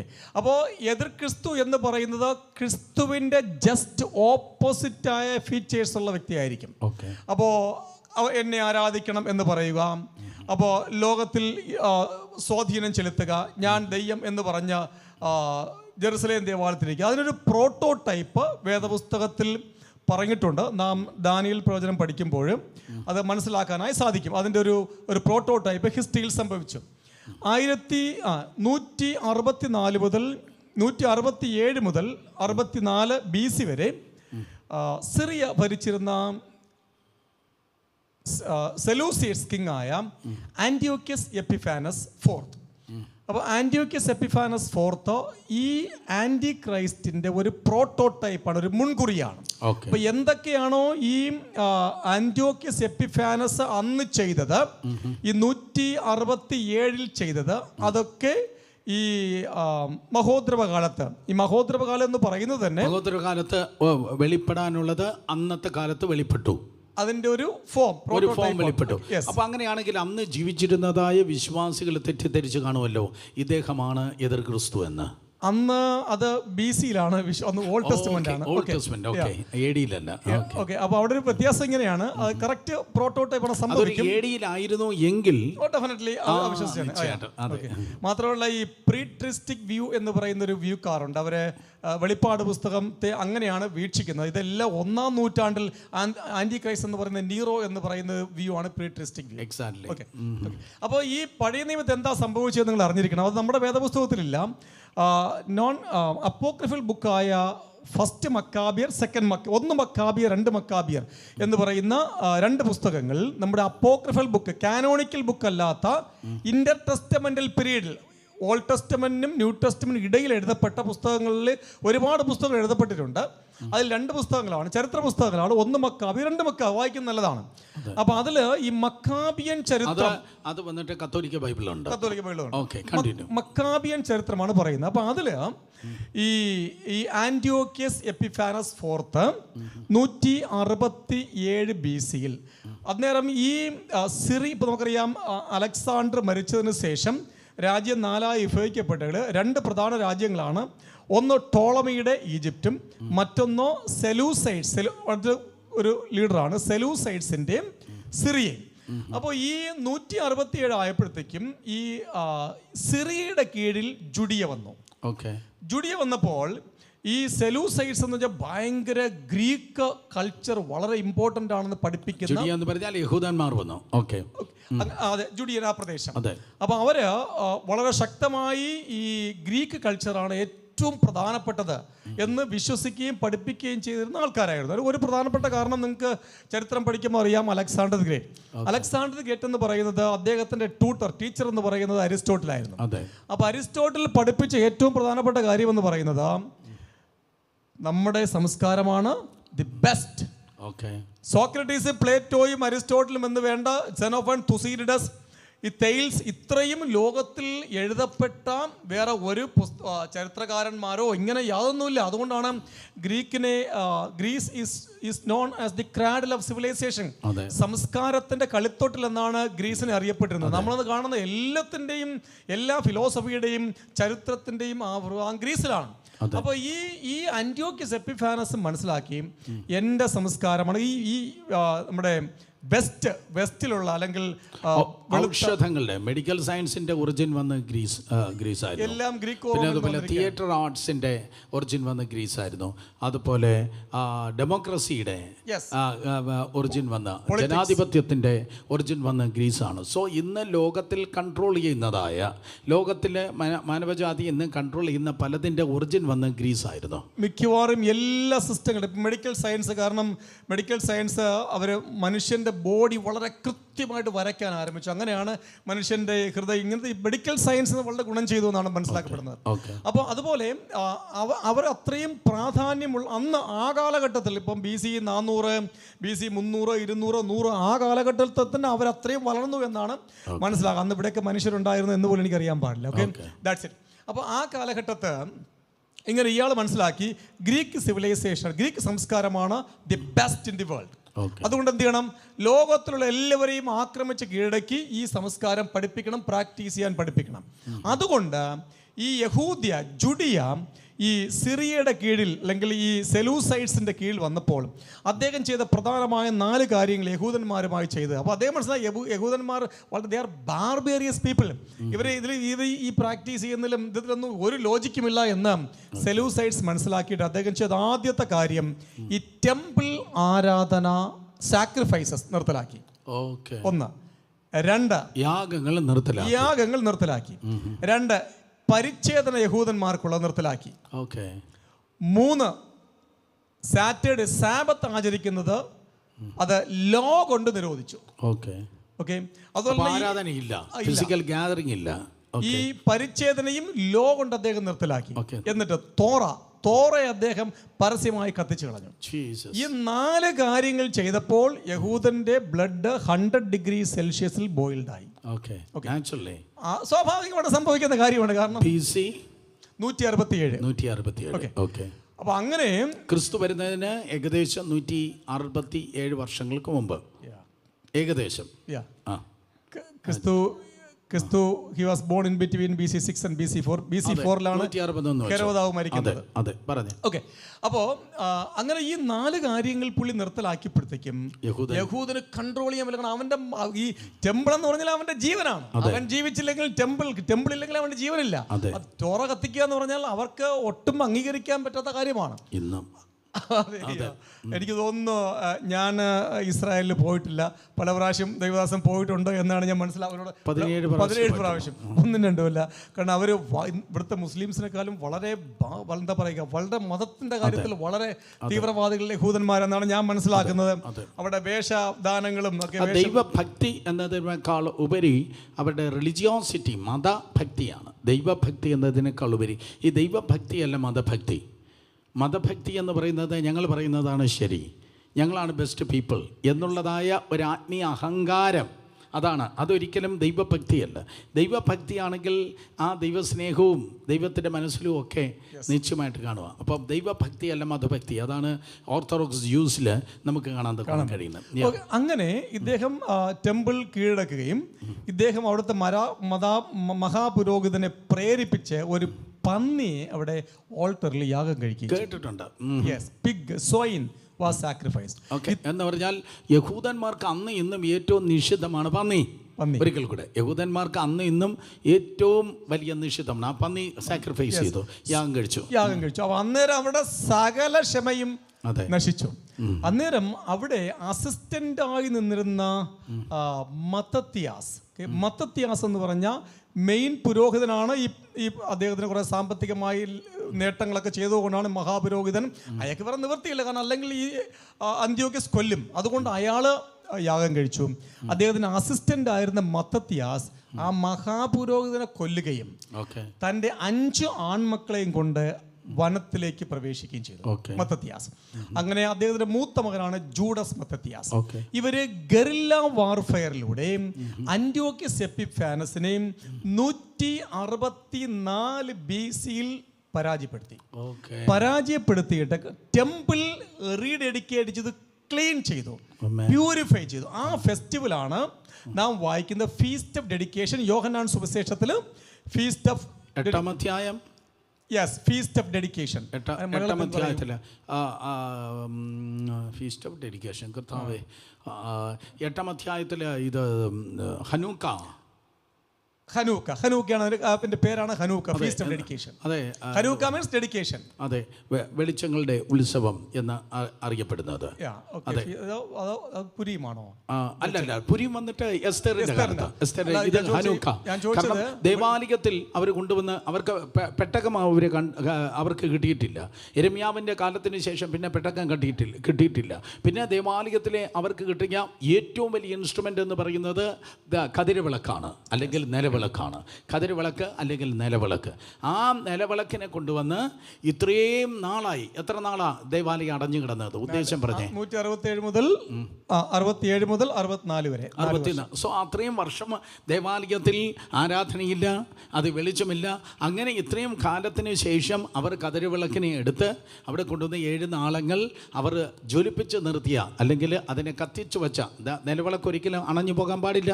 മോശയുടെ ദൈവം പറഞ്ഞു നിരന്തരം കത്തിക്കൊണ്ടിരിക്കണം എന്ന് പറഞ്ഞു. സോ ഈ വർഷം ഈ 4 വർഷം അത് അണഞ്ഞുപോയി. അതിനെ വീണ്ടും ജ്വലിപ്പിച്ച ഉത്സവമാണ് ഹനൂക്ക, അതായത് വെളിച്ചങ്ങളുടെ ഉത്സവം എന്ന് വേണമെങ്കിൽ പറയാം. സോ ആ വെളിച്ചങ്ങളുടെ ഉത്സവത്തിൻ്റെ ദിവസത്തിലാണ് ഇരുട്ടിൽ ചെയ്യുന്ന പാപപ്രവൃത്തിയിൽ ആ സ്ത്രീയെ പിടിച്ചത്. ഒരിക്കൽ കൂടെ, ഇരുട്ടിൽ ചെയ്യുന്ന പാപപ്രവൃത്തി മീൻസ് വ്യഭിചാരത്തിൽ പിടിച്ചതായ ആ സ്ത്രീയെ കൊണ്ടുവരുന്നത്. അപ്പോഴാണ് യേശു കർത്താവ് ഇരുട്ടിൽ പിടിച്ചതായ സ്ത്രീയെ മാത്രം പിടിച്ചിട്ട് കൊണ്ടുവരുമ്പോൾ യേശു കർത്താവ് പറയുന്നു, ഞാൻ ലോകത്തിൻ്റെ വെളിച്ചം. നിങ്ങളിപ്പോൾ ഗ്യാദർ ചെയ്തിരിക്കുന്നത് ടെമ്പിളിനകത്തുള്ളതായ ഒരു വെളിച്ചം കാണാൻ വേണ്ടിയാണ്, അല്ലെങ്കിൽ ആ വെളിച്ചത്തിൻ്റെ ഉത്സവത്തിനാണ് നിങ്ങൾ വന്നിരിക്കുന്നത്. ഹനൂക്കയെ വന്നിരിക്കുന്നത്. പക്ഷേ യേശു പറഞ്ഞു, ഞാൻ ലോകത്തിൻ്റെ വെളിച്ചമാകുന്നു. യോഹന്നാൻ 8:12. സോ അതാണ് feast of dedication. Feast of dedication 164 ആ ടെമ്പിൾ റീഡെഡിക്കേറ്റ് ചെയ്യുകയും പിന്നെ അവിടെ ആരാധനയ്ക്ക് പുനഃസ്ഥാപിക്കുകയൊക്കെ ചെയ്തു. അതിനാണ് യോഹന്നാൻ സുവിശേഷത്തിൽ ഫീസ്റ്റ് ഓഫ് ഡെഡിക്കേഷൻ കാണുന്നത്. ഹനൂക്ക എന്ന വാക്കിൻ്റെ അർത്ഥം ഡെഡിക്കേഷൻ എന്നാണ്, ഹീബ്രു വാക്കിൻ്റെ അർത്ഥം. ഓക്കെ, അപ്പോൾ എന്നിട്ട് ഇയാളെ അവിടെ നിന്ന് കൊല്ലുകയും, അയാളെ 164 കൊല്ലുകയുണ്ടായി. അപ്പോൾ ഇത് ആണ് ദാനിയേലിൽ പറഞ്ഞിരിക്കുന്നതും 2 തെസലോനിക്കയിൽ പറഞ്ഞിരിക്കുന്നതുമായ മലയാളത്തിൽ ശൂന്യമാകുന്ന മ്ലേച്ഛത എന്ന് പറയുന്നത് ഈ ടെമ്പിൾ ഡിഫൈൽ ചെയ്യുന്ന അന്റിയോക്യസ് എപ്പിഫാനസിന്റെ പ്രവൃത്തി പോലെയാണ്. അതിനെ അബോമിനേഷൻ ഓഫ് ഡെസലേഷൻ എന്ന് ആണ് ഇംഗ്ലീഷ്. അബോമിനേഷൻ ഓഫ് ഡെസലേഷൻ, ശൂന്യമാക്കുന്ന മ്ലേച്ഛത. കാരണം ടെമ്പിളിനെ ശൂന്യമാക്കുന്ന മ്ലേച്ഛതയാണ് ഈ അന്റിയോക്യസ് എപ്പിഫാനസ്. ഇതുപോലെ ഇതൊരു പ്രോട്ടോടൈപ്പാണ്. ഇതുപോലെ മഹോദ്രവകാലത്തിൽ ആൻറ്റി ക്രൈസ്റ്റ് ചെയ്യും എന്നാണ് വേദപുസ്തകത്തിലെ സകല പ്രവചനങ്ങളും ചൂണ്ടിക്കാണിക്കുന്നത്. ഓക്കെ, പക്ഷേ കമ്പാരറ്റീവ്ലി 3.5 വർഷക്കാലം സമാധാനപരമായിരിക്കും. നമുക്കറിയാം ദാനിയേലിൻ്റെ പ്രവചനം 9-ാം അധ്യായം 27-ാമത്തെ വാക്യം അവിടെ വായിക്കുമ്പോൾ നമുക്കറിയാം ഒരു കവനൻ്റെ, ഒരു ഉടമ്പടി. ഫീസ്റ്റ് ഓഫ് ഡെഡിക്കേഷന് യോഹന്നാൻ സുവിശേഷം 10-ാം അധ്യായം 22 നമുക്ക് കാണുന്നത് യെരുശലേമിൽ പ്രതിഷ്ഠോത്സവം ആചരിച്ചു. പ്രതിഷ്ഠോത്സവം, ഫീസ്റ്റ് ഓഫ് ഡെഡിക്കേഷൻ എന്ന് പറഞ്ഞാൽ പ്രതിഷ്ഠോത്സവം. അതാണ് ഞാൻ ഈ ഫെസ്റ്റിവൽ ഓഫ് ലൈറ്റ്സ് എനിക്ക് തോന്നുന്നത് മറ്റേതാണോ എന്ന് എനിക്കൊരു കൺഫ്യൂഷൻ. ഹനൂക്ക വന്നിട്ട് ഫെസ്റ്റിവൽ ഓഫ് ഡെഡിക്കേഷൻ, അതെ, വെളിച്ചങ്ങൾ ഉത്സവം, അതാണ് ഹനൂക്ക ആയിട്ട് പ്രതിഷ്ഠോത്സവം. മലയാളത്തിൽ എനിക്ക് മനസ്സിലാവും, ഇംഗ്ലീഷിൽ അത് വായിക്കുന്നതായ സമയത്ത് യെരുശലേമിൽ ഫീസ്റ്റ് ഓഫ് ഡെഡിക്കേഷൻ ചർച്ചിലെ പ്രതിഷ്ഠോത്സവം. കണ്ടിന്യൂ. Okay, that's it. അപ്പോൾ ഇതാണ് ആദ്യത്തെ 3.5 വർഷക്കാലം കമ്പാരിറ്റീവ്ലി പീസ്ഫുൾ ആയിരിക്കും. അത് നാം മനസ്സിലാക്കുന്ന പ്രകാരം ആൻറ്റി ക്രൈസ്റ്റ്, എതിർ ക്രിസ്തു യഹൂദന്മാരുമായിട്ട് ഒരു ഉടമ്പടിയിൽ ഒപ്പുവയ്ക്കും. അതാണ് ദാനിയേൽ പ്രവചനം 9-ാം അധ്യായം 27-ാമത്തെ വാക്യത്തിൽ പറയുന്നത്. ഇതിൻ പ്രകാരം നമ്മൾ അസ്യൂം ചെയ്യുന്നത്, പല പ്രവചനങ്ങൾ പ്രകാരം നമ്മൾ അസ്യൂം ചെയ്യുന്നത് ഒരു ദൈവാലയ നിർമ്മാണത്തിന് വേണ്ടിയുള്ള ക്രമീകരണങ്ങൾ ചെയ്യുകയും അത് ആൻറ്റി ക്രൈസ്റ്റ് നൽകിക്കൊടുക്കാമെന്ന് വാഗ്ദത്തം ചെയ്യുന്നതുമായി ബന്ധപ്പെട്ടാണ് ശരിക്കും ഇവരുടെ രക്ഷകനായിട്ട്, ശരിക്കും ഒരു മശികയായിട്ടാണ് അന്തിക്രിസ്തുവിൻ്റെ രംഗപ്രവേശനം. സോ 167 BC 167 ഇത് സംഭവിച്ചത്. ഈ ആന്റിയോക്കസ് എപ്പിഫാനസ്. അതെ, അതെ, 106. സോ അങ്ങനെയാണെങ്കിൽ നമുക്ക് ഇങ്ങനെ പറയാം, ഒരു ഡ്രാമ നടക്കാൻ വേണ്ടി പോകുന്നു. ആ ഡ്രാമയുടെ റിഹേഴ്സലായിരുന്നു BC 67 സംഭവിച്ചത്. അതൊരു റിഹേഴ്സലായിരുന്നു. ഇനി അതിൻ്റെ റിയാലിറ്റിയാണ്, അതിൻ്റെ യാഥാർത്ഥ്യമായ ഒരു കാര്യമാണ് ഇനി വരാൻ വേണ്ടി പോകുന്നത്. സോ നമ്മൾ മനസ്സിലാക്കേണ്ട, ഈ ഒരു തലമുറ മാറി മാറി വരുമ്പോൾ ആൾക്കാർ മരിക്കും, പക്ഷേ പിശാച് ചാകുന്നില്ല. ഒരിക്കൽ കൂടെ ഓരോ തലമുറ മാറി മാറി വരുമ്പോൾ രാജാക്കന്മാർ മരിക്കും, രാജ്യങ്ങളിൽ ജീവിച്ചിരിക്കുന്ന ജനം മരിക്കും, പക്ഷെ പിശാച് മരിക്കുന്നില്ല. അപ്പോൾ സാത്താൻ ഇത് മുഴുവൻ ചെയ്യുന്നത് രണ്ട് കൂട്ടർക്ക് വേണ്ടിയാണ്. ഒന്ന് യേശു കർത്താവും യേശു കർത്താവിൻ്റെ സഭയ്ക്കെതിരെയും. സോ അതുകൊണ്ടാണ് 167 അന്ന് നടന്നത് ഒരു റിഹേഴ്സൽ പോലെയാണെങ്കിൽ, ഇനി അതുപോലെ തന്നെ ലോകത്തിൽ സംഭവിക്കാൻ പോകുന്ന ഏറ്റവും വലിയ അത്ഭുതങ്ങളിലൊന്ന് യഹൂദന്മാരുടെ ആലയത്തിൻ്റെ പണി തന്നെയാണ്. യഹൂദന്മാരുടെ ആലയത്തിൻ്റെ പല ആലയങ്ങളെക്കുറിച്ച് നമുക്ക് തിരുവചനത്തിൽ കാണാൻ കഴിയും. മോശയുടെ കൂടാരമുണ്ട്, ദാവീദിൻ്റെ കൂടാരമുണ്ട്, പിന്നെ അതുപോലെ ശലോമോൻ്റെ ആലയമുണ്ട്, പിന്നെ സെരുബാബേലിൻ്റെ ആലയമുണ്ട്, പിന്നെ അത് കഴിഞ്ഞിട്ട് ഹെരോദാവിൻ്റെ ആലയമുണ്ട്. നമ്പറും കച്ചവട കേന്ദ്രമായിരുന്നു ഹെരോദാവിൻ്റെ ആലയം. പിന്നെ 6ാമത്തെ ആലയം എന്ന് പറയുന്ന നമ്മളാകുന്ന ദൈവത്തിൻ്റെ ആലയമുണ്ട്. നമ്മളാകുന്ന ആലയം ഈ ലോകത്തിൽ ഉള്ളിടത്തോളം കാലം അത് യഹൂദന് വേറൊരാലയം പണിയാൻ കഴിയത്തില്ല. കമോൺ, കാരണം ദൈവത്തിന് ഒറിജിനൽ മാത്രമേ ഉള്ളൂ. ദൈവം ഒരിക്കലും ഡ്യൂപ്ലിക്കേറ്റ് അനുവദിക്കത്തില്ല. എന്നാൽ കർത്താവ് കടന്നു വരുമ്പോൾ ആ കാഹളനാദം കേൾക്കുമ്പോൾ നമ്മളാകുന്ന ആലയം എടുത്തുകൊള്ളപ്പെടുമ്പോൾ അത് അധർമ്മമൂർത്തിയാകുന്ന എതിർ ക്രിസ്തു വെളിപ്പെട്ട് വരികയും യഹൂദനെ മാനിപ്പുലേറ്റ് ചെയ്യുന്നത്, യഹൂദനെ വശീകരിക്കുന്നത്, ഞാൻ നിങ്ങൾക്ക് ആലയം ഉണ്ടാക്കി തരാം എന്നാണ്. ഇന്ന് നിങ്ങൾ കടന്നു പോകുമ്പോൾ ഞാൻ ഇടയ്ക്കിടയ്ക്ക് ലൈവ് കാണുന്ന ഒരു കാര്യമാണ് വെസ്റ്റേൺ വാൾ, വിലാപമതിൽ 24 മണിക്കൂർ നമുക്ക് ക്യാമറ കാണാൻ തക്കൊണ്ട് കഴിയും. അർദ്ധരാത്രിയിൽ ചിലപ്പോൾ 4-5 പേരൊക്കെ, 4-5 ഒരു 10-20 പേര് കാണും. പക്ഷേ ഇതുപോലെയുള്ള സന്ധ്യാസമയത്ത്, ഇപ്പോൾ യെരുശലേമിലെ 7 മണിയാണ്. സോ ഈ സമയത്തെന്ന് പറഞ്ഞാൽ ആയിരക്കണക്കിന് ആൾക്കാർ നിശ്ചയമായിട്ടും ഈ സന്ധ്യയ്ക്ക് വന്നവർ പ്രാർത്ഥിച്ചു. 100 ആൾക്കാർ ഇപ്പോൾ അവിടെ നിന്ന് പ്രാർത്ഥിക്കുന്നത്. സ്ത്രീകൾ വലതുവശത്ത്, പുരുഷന്മാർ ഇടതുവശത്ത് നമുക്ക് കാണാൻ ഗുണം കഴിയും. സോ അവർക്ക് ദേവാലയം ഇല്ല. ദേവാലയത്തിൽ പണ്ടുണ്ടായിരുന്നതായ ഹെരോദാവിൻ്റെ ആലയത്തിൻ്റെ ഒരു മതിൽ നിന്നാണ്, അല്ലെങ്കിൽ പണ്ട് ശലോമോൻ ചെയ്തതിൻ്റെ അടിസ്ഥാനം, അതിന് മുകളിൽ ഹെരോദാവ് കെട്ടിപ്പൊക്കിയ അവിടെ നിന്നിട്ടാണ് ശരീരത്തിൻ്റെ സകല മസിലുകളും അനങ്ങത്തക്ക രീതിയിൽ അവർ മുന്നിലേക്കും പിന്നിലേക്കും ആഞ്ഞ് അവർ ദൈവസന്നിധിയിൽ പ്രാർത്ഥിക്കുന്നത്. ആ പ്രാർത്ഥനയുടെ പ്രധാനപ്പെട്ട ഭാഗമെന്ന് പറയുന്നത് ഞങ്ങൾക്ക് വീട് തരണമേ, കാർ തരണമേ, പൈസ തരണമേ എന്നതല്ല, മെസ്സിഹായെ വരണമേ എന്നതാണ് അവിടെ പ്രാർത്ഥന. മെസ്സിഹായെ വരണമേ. പക്ഷെ മെസ്സിഹ വരാത്തത്, സ്തോത്രം, ചിലർ കൂടെ മാനസാന്തരപ്പെടണം എന്നുള്ളത് കൊണ്ട്, ഈ ദൂത് കേട്ടുകൊണ്ടിരിക്കുന്ന ചിലർ കൂടെ യഥാസ്ഥാനപ്പെടണം എന്നുള്ളത് കൊണ്ട് മെസ്സിഹയുടെ വരവ് താമസമായി. സോ അതുകൊണ്ട് അവിടെ കാത്തിരിക്കുക. സാറേ, അത് അവിടെ ചെന്ന് കാണുന്നതായ സമയത്ത് ഈ പ്ലാറ്റ്ഫോമിൻ്റെ ഓൾമോസ്റ്റ് ഇത്രയും നീളം ഒന്ന് നോക്കിയാൽ, ഈ കോർണർ മുതൽ ഈ കോർണർ വരെ, ഈ സ്ക്രീൻ മുതൽ ഈ സ്ക്രീൻ വരെ ഇത്രയും നീളമുള്ളതായ വലിയ കല്ലുകൾ കൊണ്ടാണ് ആ ദേവാലയം പണിതിരിക്കുന്നത്. അന്ന് ക്രെയിനില്ല. ഇതെങ്ങനെയാണ് പൊക്കിയത് എന്നറിയത്തില്ല.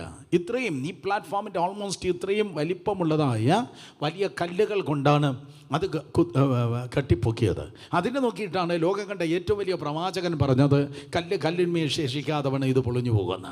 യേശു കർത്താവ്, ലോകം കണ്ട ഏറ്റവും വലിയ പ്രവാചകൻ എന്ന് പറഞ്ഞാൽ യേശു പറഞ്ഞു, കല്ലിന്മേൽ ശേഷിക്കാത്തവന് ഇത് പൊളിഞ്ഞു പോകുന്നു. അതെങ്ങനെയാണ് പൊളിഞ്ഞു പോയെന്ന് പറഞ്ഞാൽ, ഇത് AD 70 ടൈറ്റസ് കടന്നു വന്നു. AD 70 ടൈറ്റസ് കടന്നു വന്നപ്പോൾ അന്നൊരു നുണപ്രചരണം വെളിപ്പെട്ടു. എപ്പോഴും ഇത് മനസ്സിലാക്കണം. നുണകൾ പൊളിക്കും, വെളിപ്പാട് പണിയും.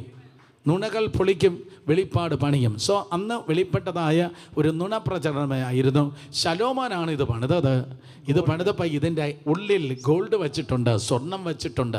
അപ്പോൾ സ്വർണം എടുക്കാനായിട്ട് ഉള്ള സകല കല്ലുകളെയും അവരെന്ത് ചെയ്തു? അവർ കുത്തിപ്പൊളിച്ചു. സ്വർണം എടുക്കാനായിട്ട് സ്വർണം കിട്ടിയുമില്ല, ദേവാലയം പൊളിയുകയും ചെയ്തു. യേശു കർത്താവ് പറഞ്ഞതായ പ്രവചനം അത് നിറവേറുകയുണ്ടായി. സോ പണത്തിന് വേണ്ടിയുള്ള ജനത്തിൻ്റെ ആർത്തി, ധനത്തിന് വേണ്ടിയുള്ള ആർത്തി, സ്വർണത്തിന് വേണ്ടിയുള്ള ആർത്തി, ആ പണത്തിന് വേണ്ടിയുള്ള ആർത്തി, അത് ദേവാലയത്തെ പൊളിച്ചു കളഞ്ഞു. കണ്ടിട്ട് ഓക്കെ, അത് വളരെ ഇമ്പോർട്ടൻ്റ് കാര്യമാണ്. കാരണം അന്ന് ആ സമയത്ത് അവിടെ ദേവാലയം ഈ വെസ്പേഷ്യൻ എന്ന് പറഞ്ഞാൽ ടൈറ്റസിൻ്റെ അപ്പൻ, ഈ ജുഡിയൻ പ്രദേശത്ത് വലിയൊരു അക്രമം, യഹൂദന്മാരിങ്ങനെ ബഹളം ഉണ്ടാക്കി, എങ്ങനെ അവിടെ ഒരു ഗാരിസൺ, ഒരു വലിയ റോമൻ സാമ്രാജ്യത്തിൻ്റെ മിലിറ്ററി, നമ്മുടെ പാങ്ങോടുള്ള മിലിറ്ററി ക്യാമ്പ് എന്ന് പറയുന്നതാണ്, ഒരു മിലിറ്ററി ക്യാമ്പ് അവിടെ ഉണ്ടായിരുന്നു.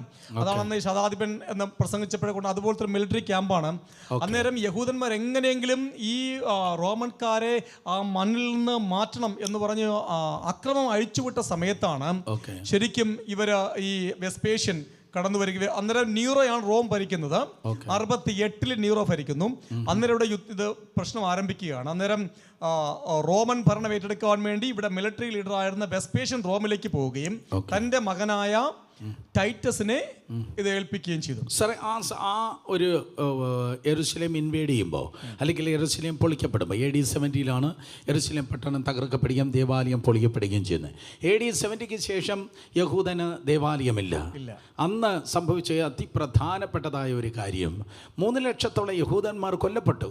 സാർ വായിച്ചിട്ടുണ്ടായിരിക്കും, അല്ലെങ്കിൽ കേട്ടിട്ടുണ്ടായിരുന്നു. 3 ലക്ഷം യഹൂദന്മാർ കൊല്ലപ്പെട്ടു. പക്ഷെ ഒരൊറ്റ ദൈവപൈതൽ പോലും കൊല്ലപ്പെട്ടില്ല. സഭയിൽപ്പെട്ട ഒരാൾ പോലും കൊല്ലപ്പെട്ടില്ല. റീസൺ, മാസങ്ങൾ സാർ പറഞ്ഞതുപോലെ വെസ്പേഷ്യൻ്റെ ആർമി വന്ന് തമ്പടിക്കുമ്പോൾ യേശു കർത്താവ് പറഞ്ഞ ഒരു പ്രവചനം ഉണ്ടായിരുന്നു. സൈന്യം യെരുശലേമിനെ വളയുമ്പോൾ അതിൻ്റെ ശൂന്യകാലം അടുത്തു എന്ന് ഓർത്തുകൊള്ളുവേൻ. സോ സഭയ്ക്ക്, അപ്പോസ്തലന്മാർക്ക് ഇത് ഓർമ്മ വന്നു, ഇതാ സൈന്യം വന്ന് വളഞ്ഞിരിക്കുന്നു, ഇതിൻ്റെ ശൂന്യത അടുത്തിരിക്കുന്നു. സോ ചർച്ച് ലീഡർഷിപ്പായിട്ട് അവർ ഡിക്ലെയർ ചെയ്തു, ഈ പട്ടണം പൊളിക്കപ്പെടുവാൻ വേണ്ടി പോവുകയാണ്. ഈ പട്ടണം പൊളിക്കപ്പെടാൻ വേണ്ടി പോകുന്നതെന്ന് പറഞ്ഞപ്പോഴേക്കും ഇവർ ഈ പട്ടണത്തിൽ നിന്ന് ചർച്ച് പുറത്തേക്ക് പോയി. പക്ഷേ അതൊരു പാസ് ഓവർ ദിനത്തിനാണ് ഇതിൻ്റെ അതിഭയങ്കരമായ യുദ്ധം നടന്നത്. അതെ, യുദ്ധം നടന്ന പാസ് ഓവറിൻ്റെ ദിനത്തിന് യേശുവിനെ തള്ളിയ യഹൂദന്മാർ പട്ടണത്തിനകത്തേക്ക് വരികയും യേശു ഉള്ളവർ പട്ടണത്തിൽ നിന്ന് പുറത്തേക്ക് പോവുകയും ചെയ്തു. ഒന്ന് കണ്ടാട്ടെ, നിങ്ങളുടെ തിയേറ്റർ, നിങ്ങളുടെ മനക്കണ്ണ് തുറന്ന് കണ്ടേ. രക്ഷിക്കപ്പെട്ട ദൈവത്തിൻ്റെ ജനം പുറത്തേക്ക് പോകുന്നു.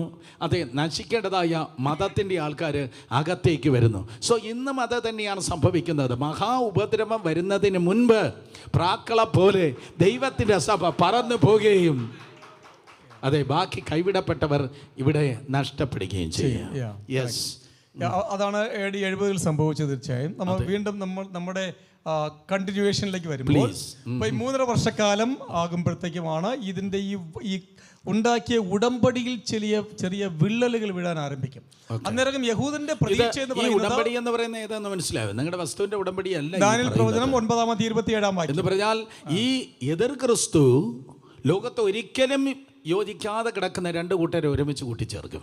എതിർ ക്രിസ്തു 2 കൂട്ടരെ ഒരുമിച്ച് ചേർക്കും. അത് അമേരിക്കയും കാനഡയും അല്ല, ഇന്ത്യയും പാകിസ്ഥാനുമല്ല, നോർത്ത് കൊറിയയും സൗത്ത് കൊറിയയുമല്ല. അത് സ്തോത്രം അറബികളും യഹൂദന്മാരുമാണ്. നമുക്കിങ്ങനെ വേദപുസ്തകത്തിൻ്റെ ഭാഷയിൽ പറയാം, ജാതികളും യഹൂദന്മാരുമാണ്.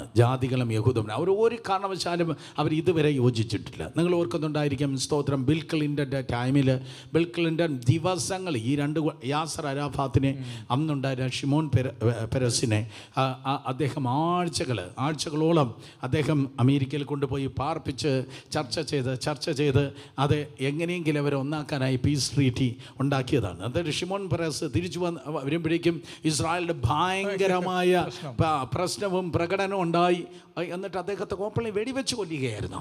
ആ പീസ് ട്രീറ്റി ഉണ്ടാക്കിയ ആളിനെ വെടിവെച്ച് കൊന്നു. നമുക്ക് വീഡിയോയിൽ ഇന്ന് നിങ്ങൾക്ക് കാണാൻ തക്കണം കഴിയും ബിൽ ക്ലിൻ്റൺ നിന്ന് കരയുന്നത്. അമേരിക്കൻ പ്രസിഡന്റ്, അയ്യോ എന്നെ കൊണ്ട് കഴിഞ്ഞില്ലല്ലോ.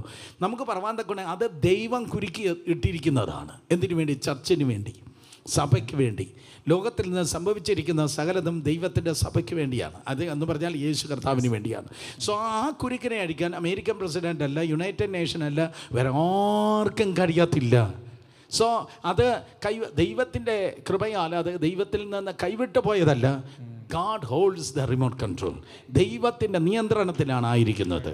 സോ ആർക്കും അഴിക്കാൻ കഴിയാത്ത കുരുക്കുകളെ അഴിപ്പാൻ കഴിവുള്ളവനാണ് ദൈവം. ആർക്കും നിയന്ത്രണമില്ലാത്ത കാര്യങ്ങളിൽ ഇന്ന് രാത്രിയിലും നിയന്ത്രണമുള്ളവനാണ് ദൈവം. സാർ കണ്ടിന്യൂ ചെയ്താട്ടെ. അപ്പോൾ ഈ 3.5 വർഷക്കാലം അവസാനിക്കുന്നത് 2 സാക്ഷികളുടെ വരവോടുകൂടിയാണ്. അങ്ങ് അത് പോകുന്നതിന് മുമ്പ് ഇവരെ കൊണ്ടുവന്ന് എതിർ ക്രിസ്തു വട്ടമേശ സമ്മേളനത്തിരുത്തി പീസ് ട്രീറ്റി ഉണ്ടാക്കും. അത് യഹൂദനുണ്ടായിരിക്കും, ജാതികളുണ്ടായിരിക്കും. ഉടമ്പടി എന്ന് പറയുന്നത് അതൊക്കെ അധികം നാൾ നീണ്ടു നിൽക്കത്തില്ല, 3.5 വർഷക്കാലം മാക്സിമം. അപ്പോൾ അതിനൊക്കെ പല കണക്കുകളാണ് പറയുന്നത്. ഈ ആദ്യത്തെ സമാധാനപരമായ 3.5 വർഷക്കാലമാണ് സംഭവിക്കുന്നത്. ആ സമാധാനം എന്ന് അവർ പറയുമ്പോൾ തന്നെ സമാധാനം എന്ന് പറയുമ്പോൾ ആ സമാധാനം എന്ന് പറയുമ്പോൾ തന്നെ ഇത് ഈ കൈവിടപ്പെട്ടു പോയതായ ആൾക്കാരുണ്ടല്ലോ, ചർച്ചിൽ ഇരിക്കുന്നവരാണ്, പ്രസംഗം കേൾക്കുന്നവരാണ്, ദശാംശം കൊടുക്കുന്നവരാണ്, പക്ഷേ അവരുടെ ജീവിതം സൂക്ഷിക്കാത്തത് കൊണ്ട് കൈവിടപ്പെട്ടു പോയവർ, അവർക്ക് വലിയൊരു പീഡ ഉണ്ടാകത്തില്ലയോ? ആ സമയത്ത് അവർക്ക് വലിയൊരു പീഡയുണ്ടാകും. കാരണം അങ്ങനെ ഇപ്പോൾ ഉദാഹരണം, ഒരു വീട്ടിലെ അച്ഛനും അമ്മയും രക്ഷിക്കപ്പെട്ടവരായിരിക്കും, പക്ഷേ മക്കൾ അവരെ അനുസരിക്കാതെ ജീവിക്കുന്നവരായിരിക്കും. അന്നേരം ഇവരെടുക്കപ്പെടുമ്പോൾ ഇവരെ വിശ്വസിച്ച ക്രിസ്തു സത്യമാണ് എന്നവർക്ക് ബോധ്യം വരും. ഈ പിള്ളേർക്ക് ബോധ്യം. അങ്ങനെ വലിയ പീഡയിലും ക്രിസ്തുവിന് വേണ്ടി നിലകൊള്ളുന്ന ഒരുപാട് ആൾക്കാരുണ്ടാവും. അതെ, ഒരുപാട്. അങ്ങനെയുള്ളവർ ഈ പീഡയിലൂടെ കടന്നു പോകുമ്പോഴും തീർച്ചയായും ക്രിസ്തുവിന് നിലകൊള്ളുകയും വലിയ പീഡ അനുഭവിക്കുകയും രക്തസാക്ഷിയാവുകയും ചെയ്യും. പക്ഷേ അതിന് വേറെ കാര്യം, ഇപ്പോൾ പരിശുദ്ധാത്മാവുണ്ട്, ഇപ്പം നമ്മളെ ഹെൽപ്പ് ചെയ്യാൻ പരിശുദ്ധാത്മാവുണ്ട്. പക്ഷെ അപ്പോൾ പരിശുദ്ധാത്മാവില്ല, അന്ന് പരിശുദ്ധാത്മാവില്ല. പരിശുദ്ധാത്മാവ് ഉണ്ടാവും, പെർമനന്റ് ഇൻഡ്വെല്ലിംഗ് ഇല്ല. അതെ, ഈ ഒരു കൂട്ടായ്മ, ഈ ഒരു കൊയ്നോനിയ, ഈ ഒരു കൂട്ടായ്മയിൽ ആയിരിക്കാൻ തക്കണം അവർക്ക് കഴിയാം. പഴയ നിയമത്തിൽ എങ്ങനെയാണോ പരിശുദ്ധാത്മാവ് ഉണ്ടായിരുന്നത് അതുപോലെ ഉണ്ടാകും. Exactly. He comes, does and goes. അങ്ങനെയാണ്. അല്ലാതെ ഇന്നത്തെ പോലെ മനുഷ്യൻ എന്നേക്കും നിങ്ങളോടുകൂടെ ഇരിക്കേണ്ടതിന് ആ ഒരു സംഭവം അന്നുണ്ടാകെ. സോ ഏറ്റവും ബെസ്റ്റ് പാക്കേജ് എന്ന് പറയുന്നത് ഇപ്പോഴാണ്. ഇതാണ് ഏറ്റവും ബെസ്റ്റ് ടൈം എന്ന് പറയുന്നത് ഇപ്പോഴാണ്. അതുകൊണ്ട് ഇപ്പോഴാകുന്ന രക്ഷാ ദിവസം, ഇപ്പോഴാകുന്ന സുപ്രസാദകാല. പിന്നെ മറ്റേന്ന് പറഞ്ഞാൽ ഫയറി ഫർണസിലൂടെ കയറി ഇറങ്ങുന്നതാണ്. അപ്പോഴേക്കും അവർക്ക് വിൽക്കാൻ പറ്റത്തില്ല, മേടിക്കാൻ കഴിയത്തില്ല, 1 ലിറ്റർ പെട്രോൾ കിട്ടത്തില്ല, 1 ബോട്ടിൽ വെള്ളം കിട്ടത്തില്ല, 1 കവർ പാല് കിട്ടത്തില്ല, ആഹാരം കിട്ടത്തില്ല. അത്ര ഭയങ്കരമായിട്ടാണ്. ആഹാരത്തോട് ആർത്തിയുള്ളവർക്കല്ലേ ആഹാരത്തെക്കുറിച്ച്. ഓക്കെ, നോ പറഞ്ഞ അടുത്ത പോയിന്റ്. അപ്പോൾ വലിയ ബുദ്ധിമുട്ട് ഞാൻ ഈ മൈനോട്ട് ഡീറ്റെയിൽസിലൊന്നും പോകാത്ത അതുകൊണ്ടാണ്. ഓക്കെ, അപ്പോൾ ഈ 3.5 വർഷക്കാലം ഇത് സമാധാനപരമായിരിക്കും എന്നാണ് വേദപുസ്തകം പറയുന്നത്. ഇത് 2 സാക്ഷികളെ കുറിച്ച് നിങ്ങൾ കേട്ടിട്ടുണ്ടായിരിക്കും. അതിന് പല വ്യാഖ്യാനങ്ങളുണ്ട്. മോശയും ഏലിയാവെന്ന് പറയുന്നവരും, മോശയും ഹാനോക്ക് എന്ന് പറയുന്ന, ഏലിയാവും ഹാനോക്ക് എന്ന് പറയുന്നവരും ഒക്കെ ഉണ്ട്. അങ്ങനെ പല വ്യാഖ്യാനങ്ങൾ. സർ, കൂടുതൽ പറയുന്നത് ഇതിൽ ഇവാഞ്ചലിക്കലിൽ തന്നെ പല വ്യാഖ്യാനങ്ങളുണ്ട്. പക്ഷേ വേദപുസ്തകം മനസ്സിലാക്കുമ്പോൾ, കാരണം അവിടെ അതിൻ്റെ ഈ മോശയും ഏലിയാവ് എന്ന് പറയാൻ തന്നെ സഖറിയ പ്രവചനത്തിൽ 2 ഒലിവ് തൈകൾ എന്നൊക്കെ പറയുന്ന വ്യാഖ്യാനം കൊണ്ടും മാത്രമല്ല, ഇവർ ഹാനോക്ക് മരിക്കാത്തത് കൊണ്ടും പിന്നെ ഏലിയാവ് മരണം കാണാത്തത് കൊണ്ടും ഇവരാകുന്നു പറയുന്നവരുണ്ട്. ഒരു സിമ്പിൾ എക്സ്പ്ലനേഷൻ എന്ന് പറഞ്ഞാൽ, യോഹന്നാൻ സുവിശേഷം 1-ാം അധ്യായത്തിൽ പറയുന്നു, യോഹന്നാൻ സ്നാപകനെ കുറിച്ച് ദൈവം അയച്ചിട്ടൊരു മനുഷ്യൻ വന്നു, അവന്റെ പേര് യോഹന്നാൻ. അപ്പൊ അവിടെ വെളിപ്പാട് പുസ്തകത്തിൽ കാണുന്ന ദൈവം അയച്ചിട്ട് 2 സാക്ഷികൾ വന്നു എന്നുള്ളതാണ്. അവിടെ ആരുടെയും പേര് പറയുന്നില്ല. നാം അതിൻ്റെ ആലങ്കാരികമായ ഇന്റർപ്രിട്ടേഷനിൽ പോകുന്നത് കൊണ്ടാണ് അത് മോശയാണ്, ഏലിയാവാണ്, ഹാനോക്കാണ്, മോശയാണ്, ഹാനോക്കാണെന്നൊക്കെ പറയുന്നത്. അത് ഞാൻ അങ്ങനെ ഉള്ളവർക്ക് വേണ്ടി ആ ഇന്റർപ്രിട്ടേഷൻ വിടുകയാണ്. അത് ഞാൻ വിശ്വസിക്കുന്നു. വേദപുസ്തകം ക്ലിയർ ആയിട്ട് പറയാത്തതായ ഒരു കാര്യത്തെ കുറിച്ച് നമ്മൾ ഒരു ഉപദേശം ഉണ്ടാക്കില്ല. അതാണ്. അപ്പൊ അവിടെ ഇങ്ങനെ പറയുന്നു, ദൈവം അയച്ചിട്ട് 2 ദൈവദാസന്മാർ വന്നു. അങ്ങനെ വേറെ പല ഭാഗങ്ങളിലും അങ്ങനെ പറയുന്നുണ്ട്. ദൈവം അയച്ചിട്ട് ക്രിസ്തു വന്നു, ദൈവം അയച്ചിട്ട് ജോൺ ദി ബാപ്റ്റിസ്റ്റ് വന്ന് പ്രസംഗിച്ചു, അല്ലെ? അപ്പൊ ദൈവം അയച്ചിട്ട് ആ സമയത്ത് 2 പേർ വരും.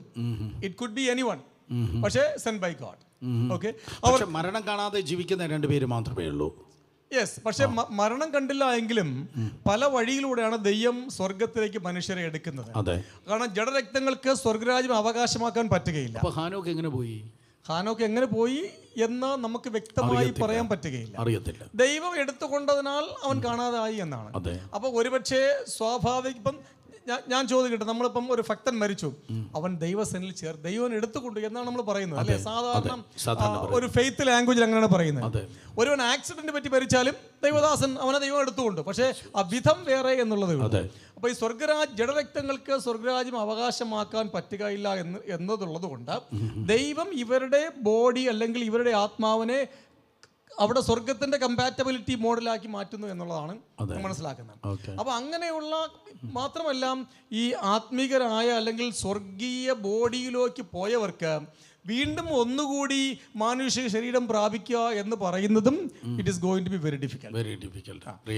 അതുകൊണ്ട് 2 സാക്ഷികൾ എന്ന് പറയുന്നതാണ് നല്ലത്. അതിന്റെ അപ്പുറത്തേക്ക് നമ്മൾ ആലങ്കാരികമായ വ്യാഖ്യാനത്തിൽ പോകുന്നത് കൊണ്ട് എന്തെങ്കിലും ഗുണമുണ്ടെന്ന് എനിക്ക് തോന്നുന്നില്ല. അങ്ങനെ ചെയ്യുന്നവരാണ് ഭൂരിഭാഗം.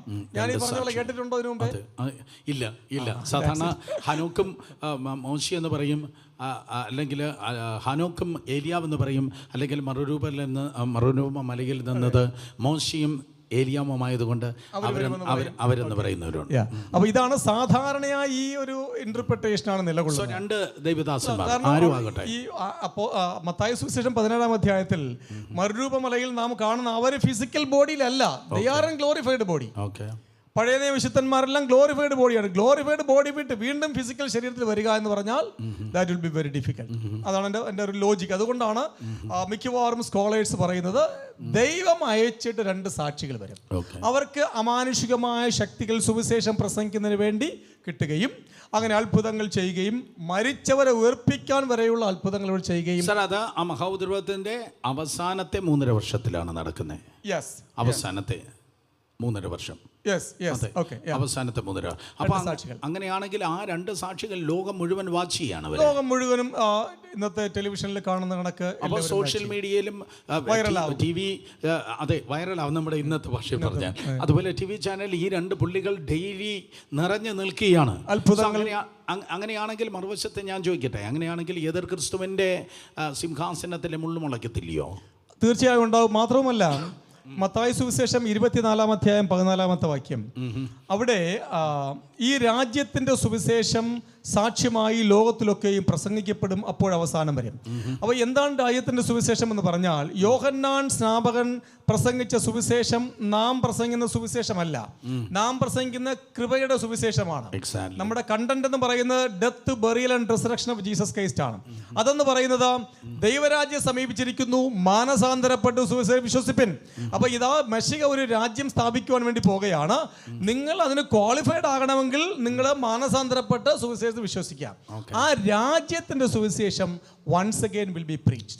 അപ്പൊ അങ്ങനെ ഒരുപാട് പേർ ഈ മെസ്സിഹ വരുന്ന രാജ്യത്തിൽ പ്രവേശിക്കുവാൻ വേണ്ടി ഈ രാജ്യത്തിന്റെ സുവിശേഷം അംഗീകരിക്കും. അതില് ഈ പറയുന്ന 2 സാക്ഷികളുടെ അത്ഭുത പ്രവൃത്തികൾ that also will become actually accelerate the process of accepting Jesus Christ. ഈ കൃപയുടെ സുവിശേഷം എന്ന് പറഞ്ഞാൽ റാപ്ചറോട് അവസാനിക്കുകയാണ്. അതെ, പെന്തക്കോസ്ത് നാൾ മുതൽ റാപ്ചറോടുകൂടി കൃപയുടെ സുവിശേഷം അവസാനിക്കുന്നു. ഉത്പ്രാപണത്തോടെ കൃപയുടെ സുവിശേഷത്തിന്റെ പീരീഡ് ആയിട്ട് വീണ്ടും ദൈവരാജ്യത്തിന്റെ സുവിശേഷം കണ്ടിന്യൂ ചെയ്യാണ്.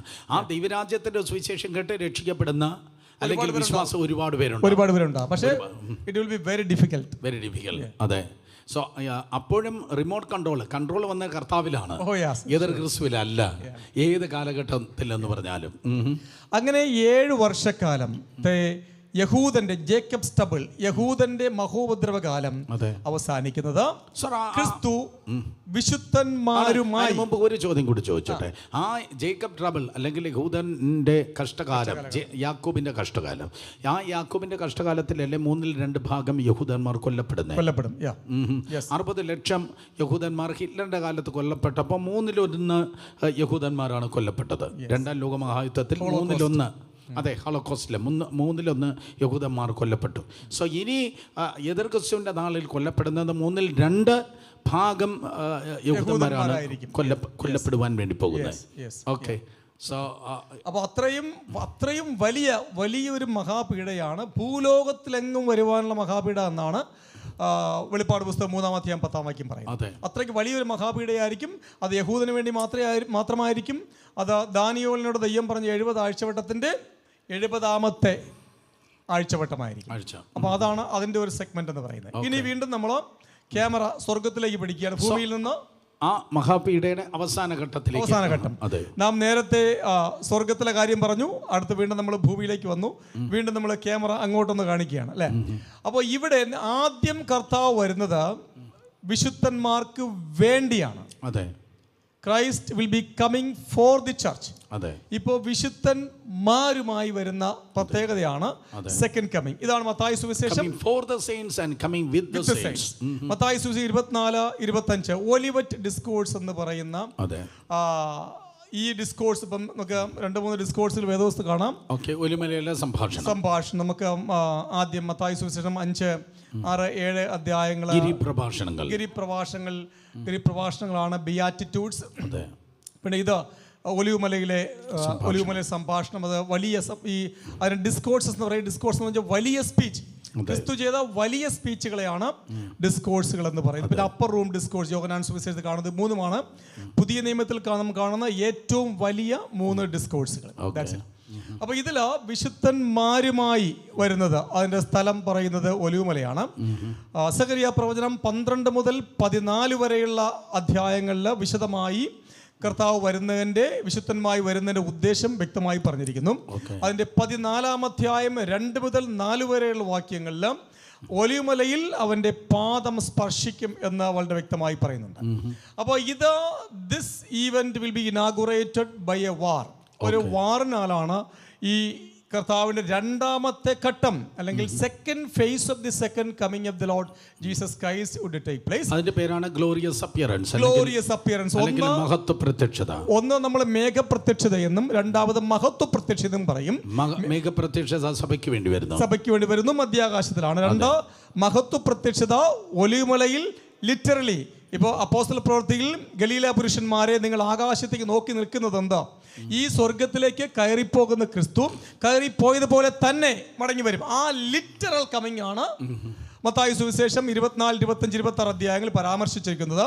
സഖറിയ പ്രവചനം അതിന്റെ 14-ാം അധ്യായം 2-ാമത്തെ വാക്യത്തിൽ പറഞ്ഞിരിക്കുന്നത് അതിനെ കുത്തിയവങ്കിലേക്ക് നോക്കും എന്ന് പറയുന്ന അതാണ്. ഏത് കണ്ണും അവനെ കുത്തി തുളച്ചവരും കാണും. അത് യഹൂദൻ കർത്താവിലേക്ക് തിരിയുന്ന. കാരണം മെഷിക ഇതാണ്, ഈ ആന്റി ക്രൈസ്റ്റ് എന്ന് പറയുന്നവൻ മെഷികയല്ല, കള്ളനാണ് എന്ന് അവർ തിരിച്ചറിയുകയും യഥാർത്ഥ മെഷികയിലേക്ക് അവരെ നോക്കുകയും ചെയ്യുന്ന ഒരവസ്ഥയാണ് കുത്തിയവങ്കിലേക്ക് നോക്കും എന്ന സഖറിയ പ്രവചനത്തിൽ പറഞ്ഞിരിക്കുന്ന ഫ്രൈസ് എന്ന് പറയുന്നത്. അപ്പോൾ അവിടെ നടക്കുന്ന യുദ്ധം 1 അർമഗദോൺ. 2 വാക്കുകളുടെ സങ്കലനമാണ്. ഒന്ന് Har, Megiddon. Har means mount. Megiddo എന്ന് പറയുന്ന വാലിയിൽ, ജഹസീൽ വാലിയിൽ നടക്കുന്ന ഒരു ചെറിയ മൗണ്ട് പോലത്തെ സ്ഥലമാണ് ഈ അർമഗദോൺ. അത് വേറൊരു വ്യാഖ്യാനം പറഞ്ഞാൽ അത് ജെറുസലേമിൽ നിന്ന് 6 കിലോമീറ്റേഴ്സ് അവേ ആണ്. അപ്പോൾ A Valley will be generated when Christ food actually touches. ക്രിസ്തുവിന്റെ പാദം സ്പർശിക്കുമ്പോൾ, അത് സഖറിയ പ്രവചനം അതിന്റെ 14-ാം അധ്യായം 3-ാമത്തെ വാക്യം, ക്രിസ്തുവിന്റെ കാൽ സ്പർശിക്കുമ്പോൾ ആ ഭൂമി 2ആയി പിളരുകയും. സർ, അതിൻ്റെ പേർക്ക് അറിയാം, ആ മെഗിദോ എന്നറിയപ്പെടുന്ന ആ പ്രദേശം ഇന്ന് ഇസ്രായേൽ മിലിറ്ററിയുടെ കീഴിൽ തന്നെയാണ്. ഇസ്രായേൽ മിലിറ്ററിയുടെ കീഴിൽ തന്നെയാണ്. അതെ, ഞാൻ അതുവഴി നടന്നിട്ടുണ്ട്.